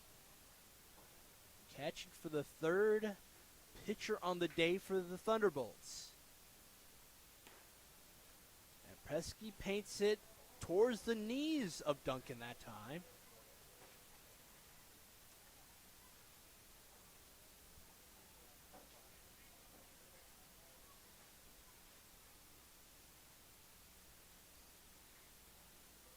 Rio the count. And Duncan this time angles at the breaking ball. 3-1 is the count. Swing and a miss that time low.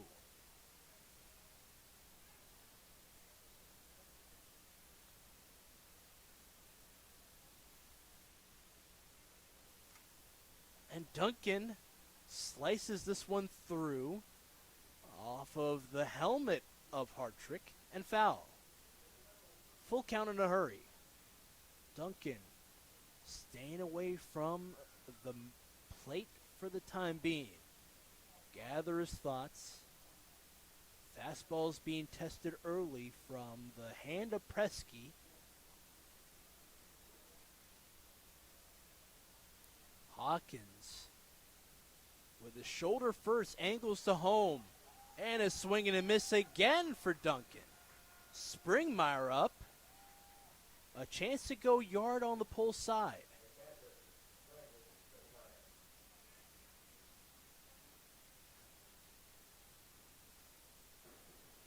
Duncan out. It's the second strikeout pumped through for Presky in relief of Pistella.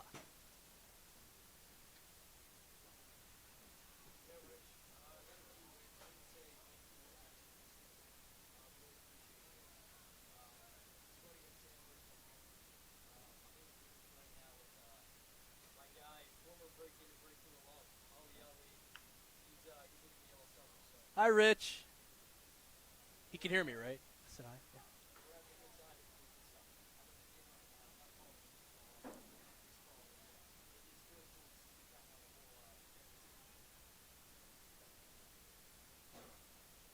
Oh, one the count here. Springmeyer angling his knees and the body into the pitch. And it was a breaking ball. It bottoms away. Hawkins staying put right now. Over at third. That's the key thing, though. Hawkins has shown before that he can steal whenever it presents itself to. He's got 3 stolen bases on the contest. And this one's dribbled foul. Springmeyer does not like the check swing that he offered at it.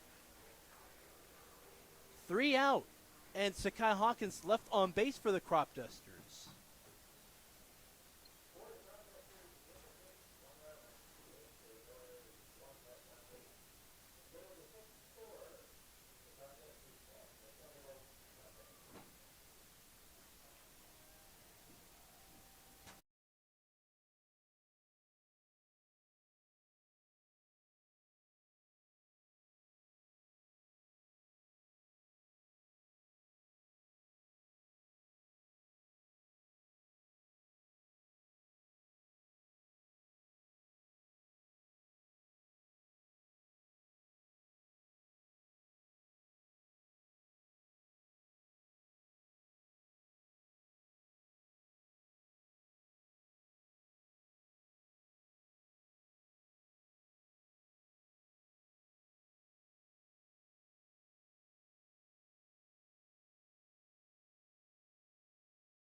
Welcome back to the action. Cropdusters with an emphatic 10-0 score. They tack on one more in the top of the 6th. And it's Cameron Baker's turn against Ben Jones. comes into the contest in relief of Russ Lindsay, who's got 2 strikeouts in the contest in the infield and to second into the glove of Barada. Cameron Baker out on a pop out. Machado up, who grounded into a double play that retired him at first, and Baker was tagging up to second. 4-6-3 double play in the third, and here he is again.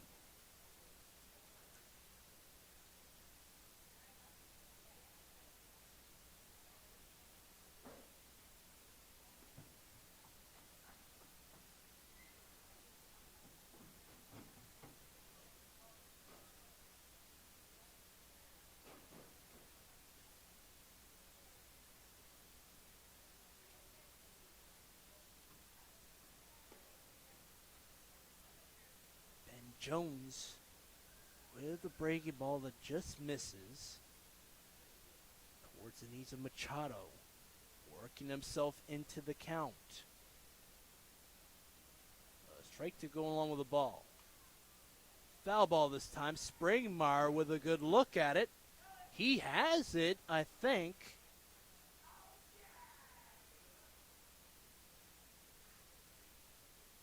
It looks like it squirted away from his glove and foul. 1-2 is the count, though, nonetheless. Ahead of the count is Jones. Westchester guy worked with the Northern Kentucky catcher.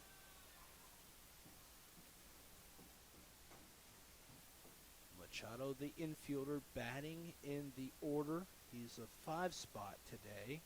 Third plate appearance. Off of the top of the barrel and off into the backstop.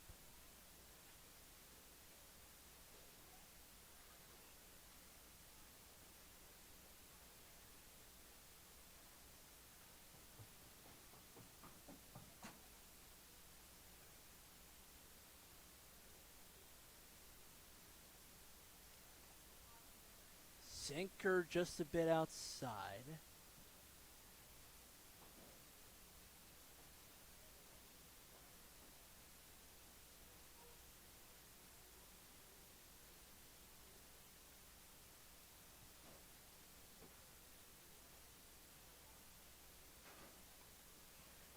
Did he offer at the ensuing pitch? No, he did not. Lower and inner corner. It stayed away from it. And a full count.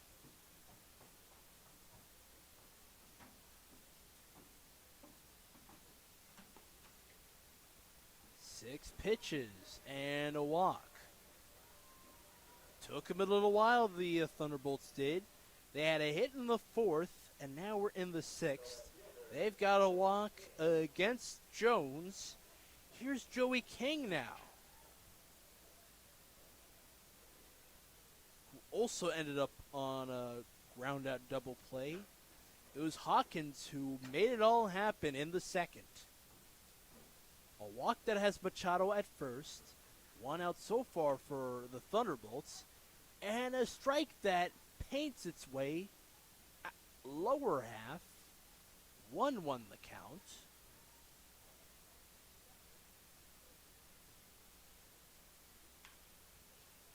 And to Hawkins. Both him and Boma look it through to the left side.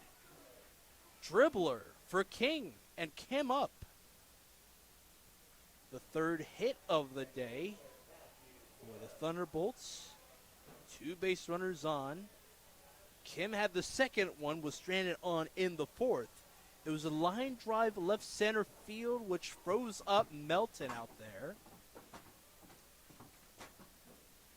Kim's back up there, 1 for 2. 2 base runners on still. And a strike pumped through.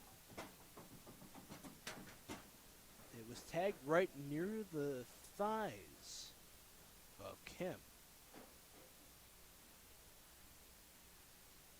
0-1 this time, unraveled. Inner corner this time, it sneaks into it.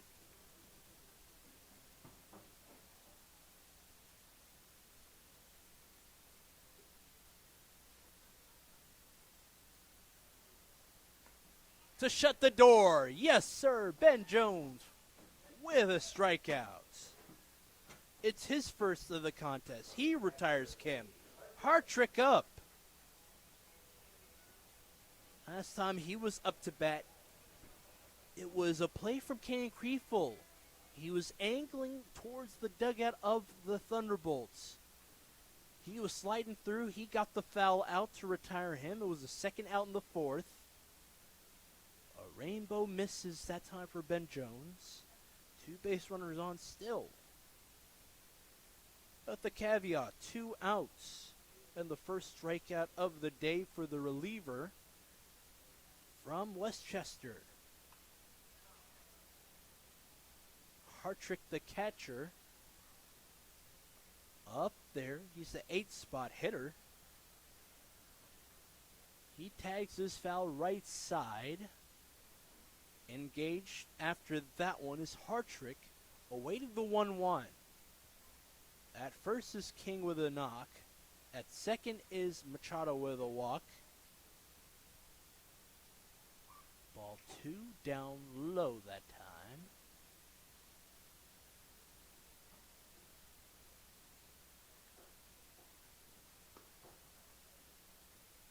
And this one misses. Inside it goes. Right near the waistline of the base of the batter in Hartrick. Who had a stand-up double to second. And a walk, 5-pitch walk that'll allow Hartrick to move up. This is the first time the Cropdusters have seen this. 3 base runners on for the opposition. But it's a matter of what do you do for the Cropdusters. Nobody working for the time being. There is movement. We'll notify you on any changes so far in this contest. Perel up there now, who grounded to second. The shuffle and the out. Tag teaming on that third out. Barada to Hawkins. And the inning over with the Cropdusters. With a little bit of a scare, they're still up 10-0.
start for Kanan Kriefel. He's going to put some rosin towards the neck of the barrel.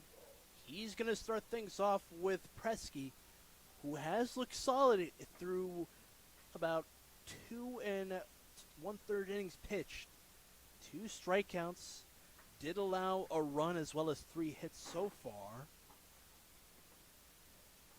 He does pump through a strike on a breaking ball. Offering at it is Kriefel, the 9th spot hitter. He does have 2 knocks in this game to go along with an RBI to plate through a run in Hawkins. Lifted towards the left. Giving a good look at it is King. It'll sail right behind the visitors' bullpen. Working over there, 35 Kyle Rogers, thank you very much. I did make an error. I said it was Kyle Rogers who was in relief of Ross Lindsay. But it was Ben Jones who was able to have a solid outing so far. He only has 1 strikeout in the contest if he comes back up to the mound. At the plate for the time being in the top of the 7th, Kanan Kriefel with a 1-2 count. Ball 1 on the recent pitch. And it was a sinker that just missed the zone. It went downstairs on him. With his hand free, he throws another breaking ball. Off of the plate it goes.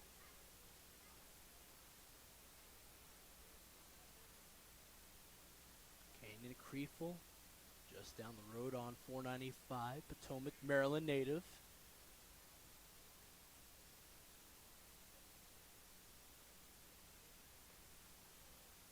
Breaking ball angles, and look who's back in the count. Kanan Kriefel, the leadoff guy, who's down in the count, no balls, 2 strikes.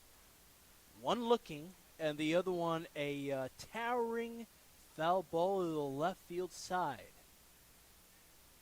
Let's see who'll win it. Presky against the Montgomery County guy. Line drive, Acosta with a kneel and an out.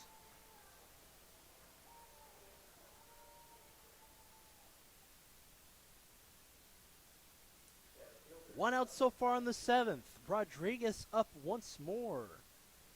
He's en fuego today. An RBI single, a line drive left side play in the 4th. He's back up there and he shows bunt. He does not swing away at it. He's offering it through. Trying to put himself on. As I mentioned time and time again, 33 stolen bases in the spring with the Marauders of the PSAC Conference, D2 school. And the bunt is swung away that time. He did not offer at it. 1-1 is the count. Rodriguez from Santo Domenico, Dominican Republic by way of Revere, Massachusetts. With the 1-1 look. Angled foul to the right.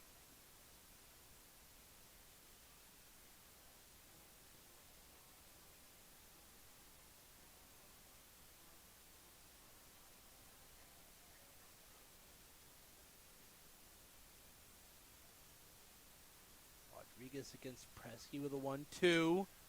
He swung at the 1-2. You don't see that too often from Donis Rodriguez. He's a very cautious batter, but he's out, 2nd out so far. Presky with his 3rd strikeout of the contest.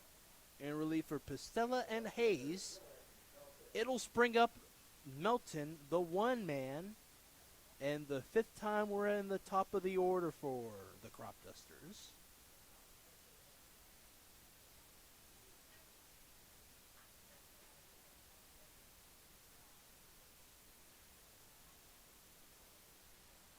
Of the plate. Ball 1. Melton played with the Golden Retrievers in this past spring. Now is going to be a member of the Florida Atlantic Owls. Great story for him. Has not been with the team for the last couple of weeks. Strike one is pumped through that time. The one man going up against the reliever in Presky. The right-hander going against the lefty batter. Melton using every single inch of the batter's plate. Or batter's box, that is. 2-1 is the count here. 2 out so far. Buma on deck, awaiting the outcome of this hitter's count for Melton. Up in the air this time. Over to right field. Melton, it's over the wall, and it's gone. How about that? 2 out solo shots. 11-0 is your score.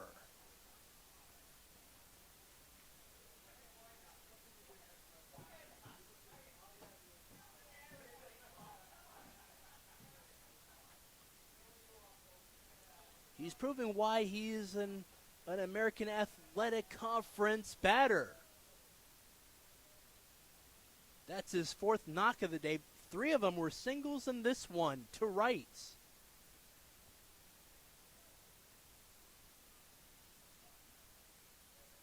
Ryan Boma can also go yard as well. Only native. After Melton had a solo shot to right. Down the line it went. Up in the air to the second baseman in Kim. He's in the outfield grass. He's able to glove it. And the Cropdusters tack on the 11th run on a solo shot from Melton.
So glad that you're with us here today.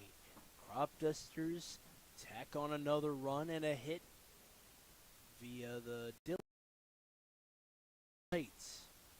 11-0 is your score. Top of the order here for the Thunderbolts. The 4th time. It's Jonathan Acosta, who's been on a base twice.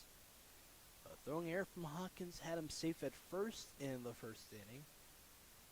He's going up that time against Ben Jones. And a foul ball just into the grandstand here at Montgomery Blair High School.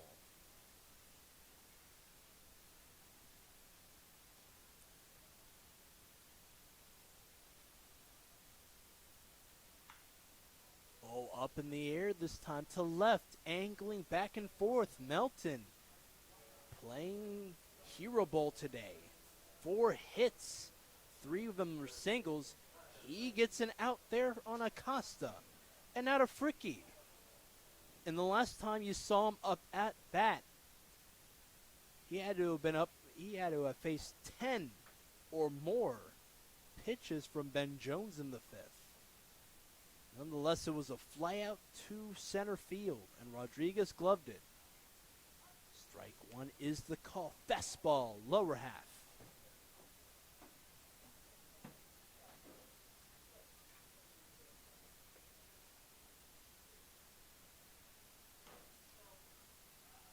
And another fastball from Jones, tested there from Fricky. Fricky making good contact. Nonetheless, he's down in the count. No balls, 2 strikes.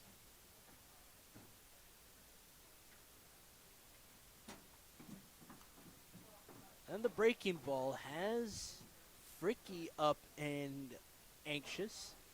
He was able to tag it, though, nonetheless. So the 0-2 will be coming back once more from Jones's hand to the play where Fricky's waiting for it. But this time, it'll be the 4th pitch in this at-bat for him. It's a called strike 3. Fastball out inner half that time. And the infield celebrating with Ben Jones.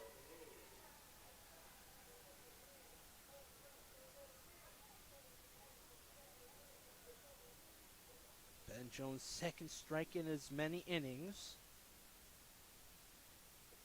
2 retired in the inning. Still in the top of the order. This is the 3-man and Gabriel Pegues, who awaits the first offering. A breaking ball inner half once more. Ben Jones with a swaggering look to the plate. Pegues down already. And offer probably didn't go after it. Even count so far.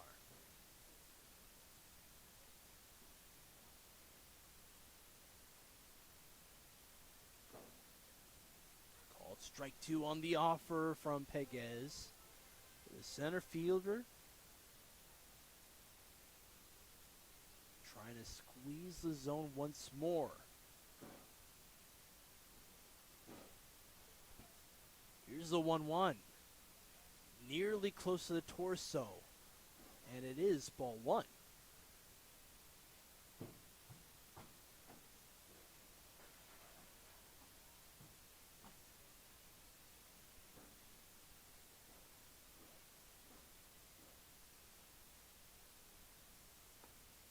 Swing and a miss that time.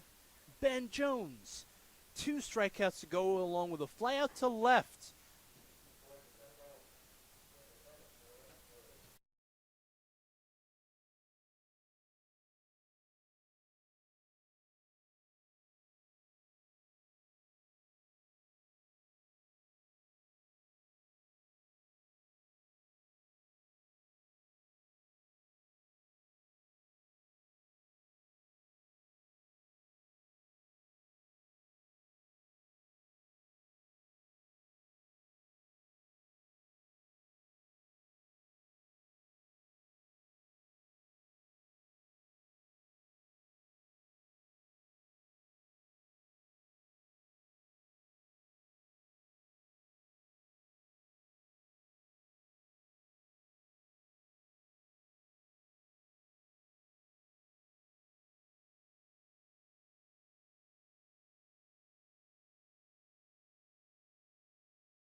Thanks again for tuning in once more.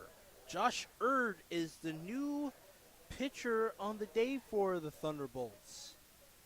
After 4 2/3 innings of relief for Presky, 2 earned runs allowed. One of them was that solo shot to right field in the previous inning for Dylan Melton.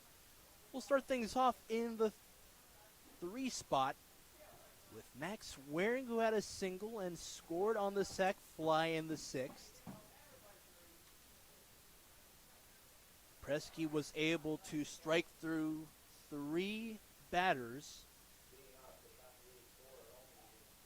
It was scattered in the 4th, 6th, and 7th innings respectively, and Waring up.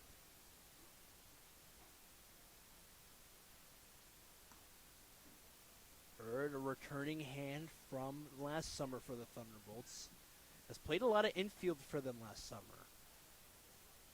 Getting some work as a pitcher today with Waring. Professional baseball jeans and all.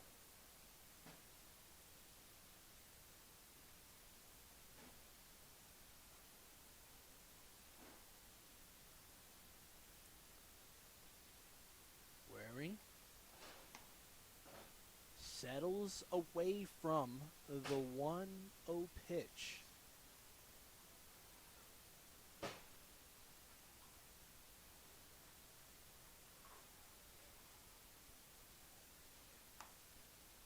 Right-hander misses again. 4-pitch walk. And Waring is going to have a quick jog over to first. Hawkins up now. Single to go along with a stand-up double in the 6th. 2 stolen bases on the day for him.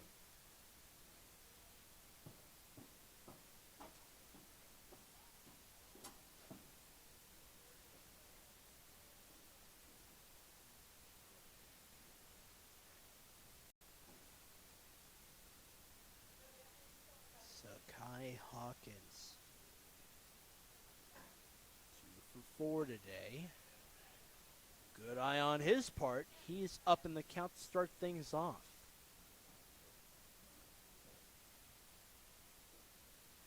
Waring aboard.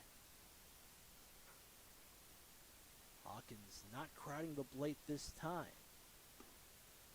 He looks it into the inner half. Fastball from Erd. Guy getting some reps in today as the pitcher for this Thunderbolt squad. They work them in a lot. A lot of the infielders do play. We saw Matthew Kim play in that spot before. Hawkins checks swing. That goes foul to the right.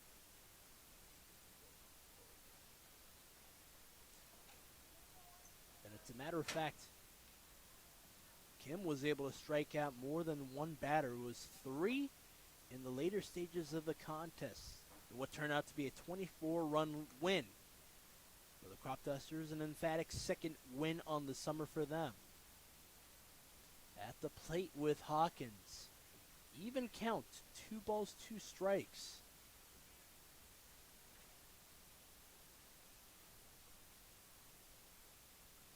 Waring does take off, and the throw from Hartrick still behind the plates. He's safe.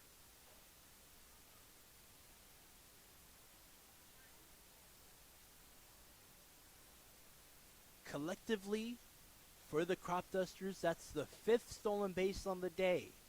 And at the plate is the guy who had multiple. Hawkins with 2. 3-2 the count. Upstairs it goes for him.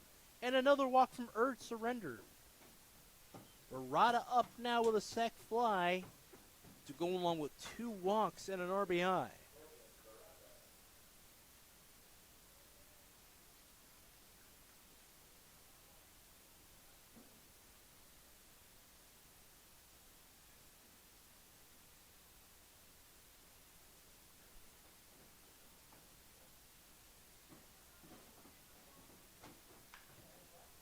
Dribbles to the right side. It's just going to drop in front of Kim. Scoring from second is Waring. Up to second there is Hawkins. And at first is Barada. The The 12th run comes across from second, an RBI knock, and Kim, who was sprawling to try to make the glove, and the block that is, he was in the ground all dejected. He had a quick smack on the ground. Waring scores.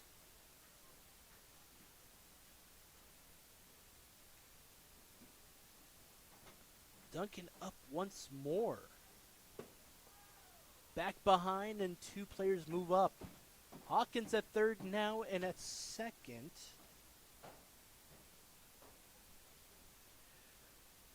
As well as Barada, who's at second.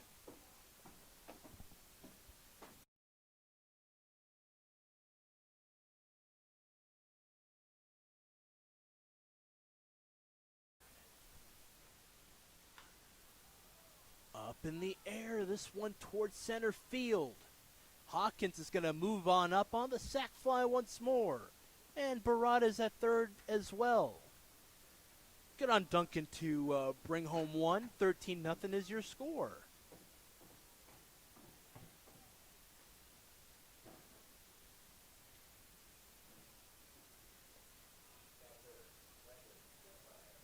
And believe it or not, folks, that's only one out so far in this inning. Can you believe that? Hawkins as well as Waring started things off with a pair of walks. And this one, oh, it's gloved there from Acosta. What a throw. And a quick run that time for Barada. Nobody on for the Cropdusters. They're up 14-0. Springmeyer down and Kriefel up after the ground ball. Fantastic play there from the shortstop.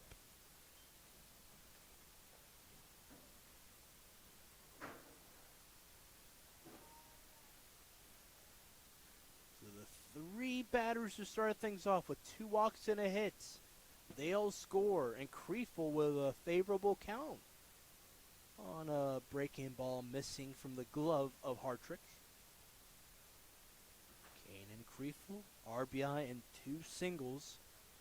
The previous one was a line drive up the middle to lead things off in the 5th. Swing and a miss up high that time, and Kriefel nodding as if he thought that, hey, I should have went up to meet up a little more. He's hit really well today after yesterday's doubleheader, in which he was the last out in the second game of the doubleheader. It's been something that he's been trying to work on, is how to angle the pitches that he sees. How does he go about hitting at it? So it's worked twice earlier with 2 singles. And this one into the third baseman's glove, and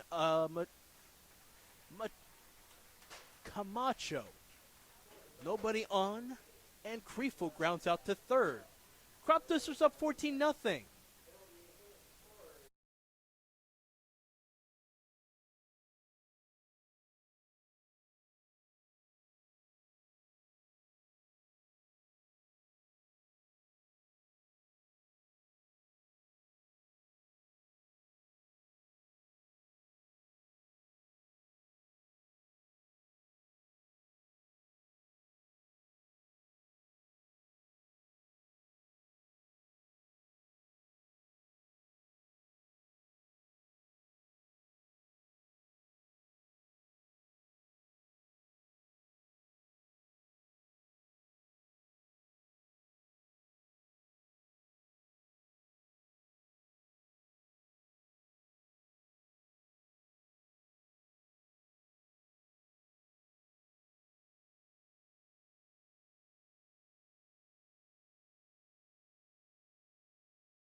Bottom of the 8th inning here in Silver Spring, Maryland. Kyle Rogers in relief of Ben Jones. Through 5 innings of work, allowed 1 walk and 2 hits, struck out 3, and it was a beauty. 2 of them in the 7th. 1 looking against Ricky and 1 swinging for Pegues. It brings up Baker to start things off. The 4 spot in it now with the second reliever on the day. Lindsay had 2 strikeouts of his own. They were in succession against Ricky and Pegues. And here comes Kyle Rogers attacking the zone early. Lower half this time it goes.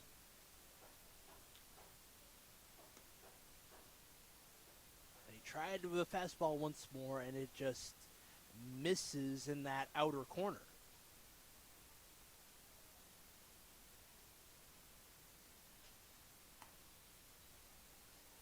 And this one upstairs this time. Not the same spot as the previous pitch. Baker finds himself with a 2-1 count so far. The reliever, with his left hand, pumps through ball 3.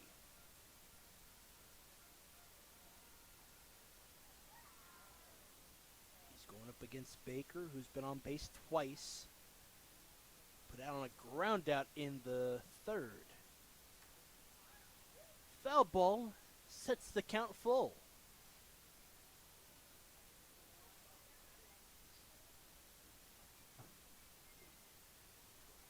Count is full for Baker, who is also stranded on base in the 1st.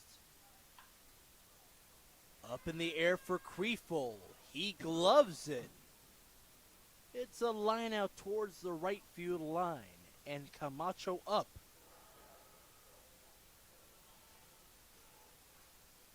Me and Peyton Yous have talked about this a lot. The way the infield has been very helpful for these pitchers has been nothing but just absolutely lovely to see. Hawkins as well as Barada helped out on 2 double plays in the early stages of the game. Breaking ball, middle half. Kyle Rogers pumps it on through. Camacho stranded on base in the 6th. He had a 1-out walk that time. Ben Jones, with that strikeout ability earlier, in whatever batter he faces, finds himself in an even count once more. This one lifted towards left field, and an easy catch out there for Melton. 2 down so far, nobody on.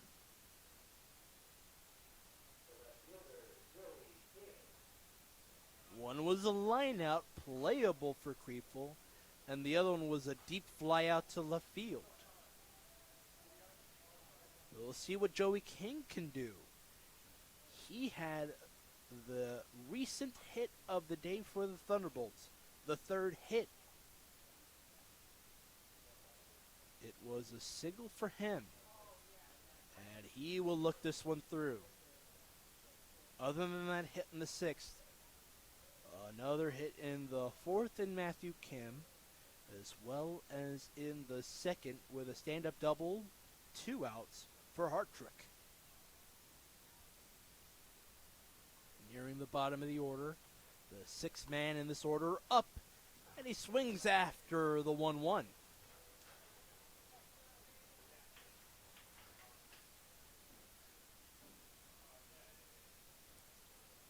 2 up, 2 down so far. Both putouts, one of them a fly out. Rogers. It's not gloved that time from Boma. It took a hop as it stayed away from the outfield grass. And again, not connecting on the throw from Melton was Barata, who was over at the bag at second. So man aboard.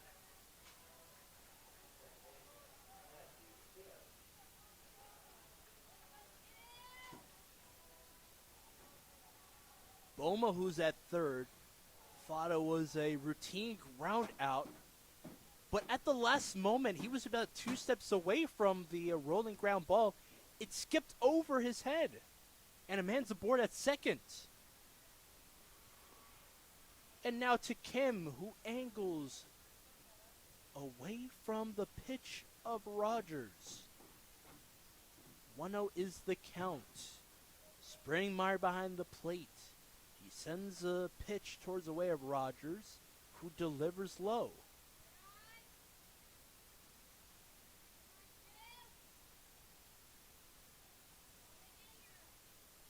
Kyle Rogers, in relief of his spring ball buddy Ben Jones, struck out this particular batter, Matthew Kim. Up in the air this time to the left center field gap. And rounding from second all the way to home, Joey King. And Kim's aboard. The first run comes through, an unearned run, I might add, for King. And Kim with an RBI knock to the right, to the left center field side.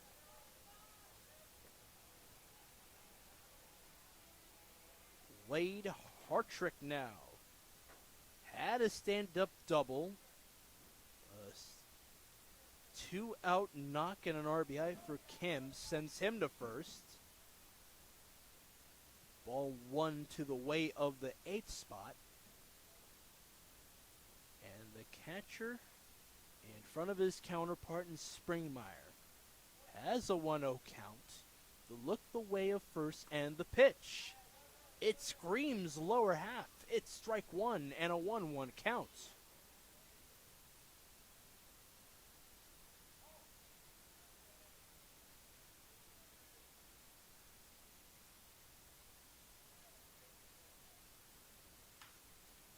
And this one will drop in front of Melton.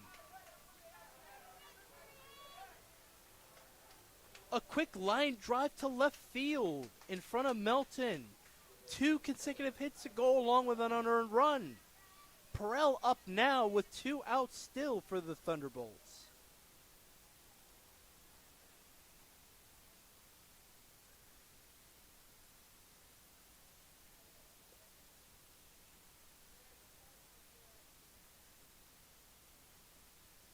Rogers pumps through a breaking ball. Hold on just a moment. 0-1 is the count.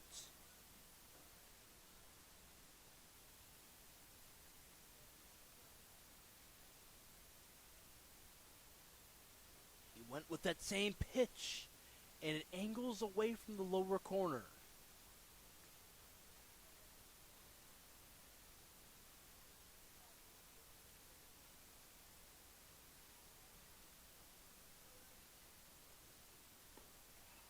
There is breaking ball. That's just been very helpful for Kyle Rogers here in relief of Ben Jones. He's looking to get a crucial out, a strikeout in relief. And here it is. It will allow both base runners to move, but Springmeyer with the throw. It's not in time. They were looking to get that other out there on a tagging up man in Hartrick, and moving up from second to third is Kim. Even count at the plate with 2 outs. 2 balls, 2 strikes is the count at the plate. From the belt it goes. Drop third strike. Here's the throw from Springmeyer. An emphatic 3 outs. It punctuates it. And the game's over. 14-1 is your score. Cropdusters take their second win with them to a Monday break. So that should do it for us. My name is Ali for Peyton Youse. Thanks again for the time. We'll see you with some action on Tuesday when this team in black, Cropdusters, take on Bethesda at Shirley Povich Field. Have a good night and stay safe.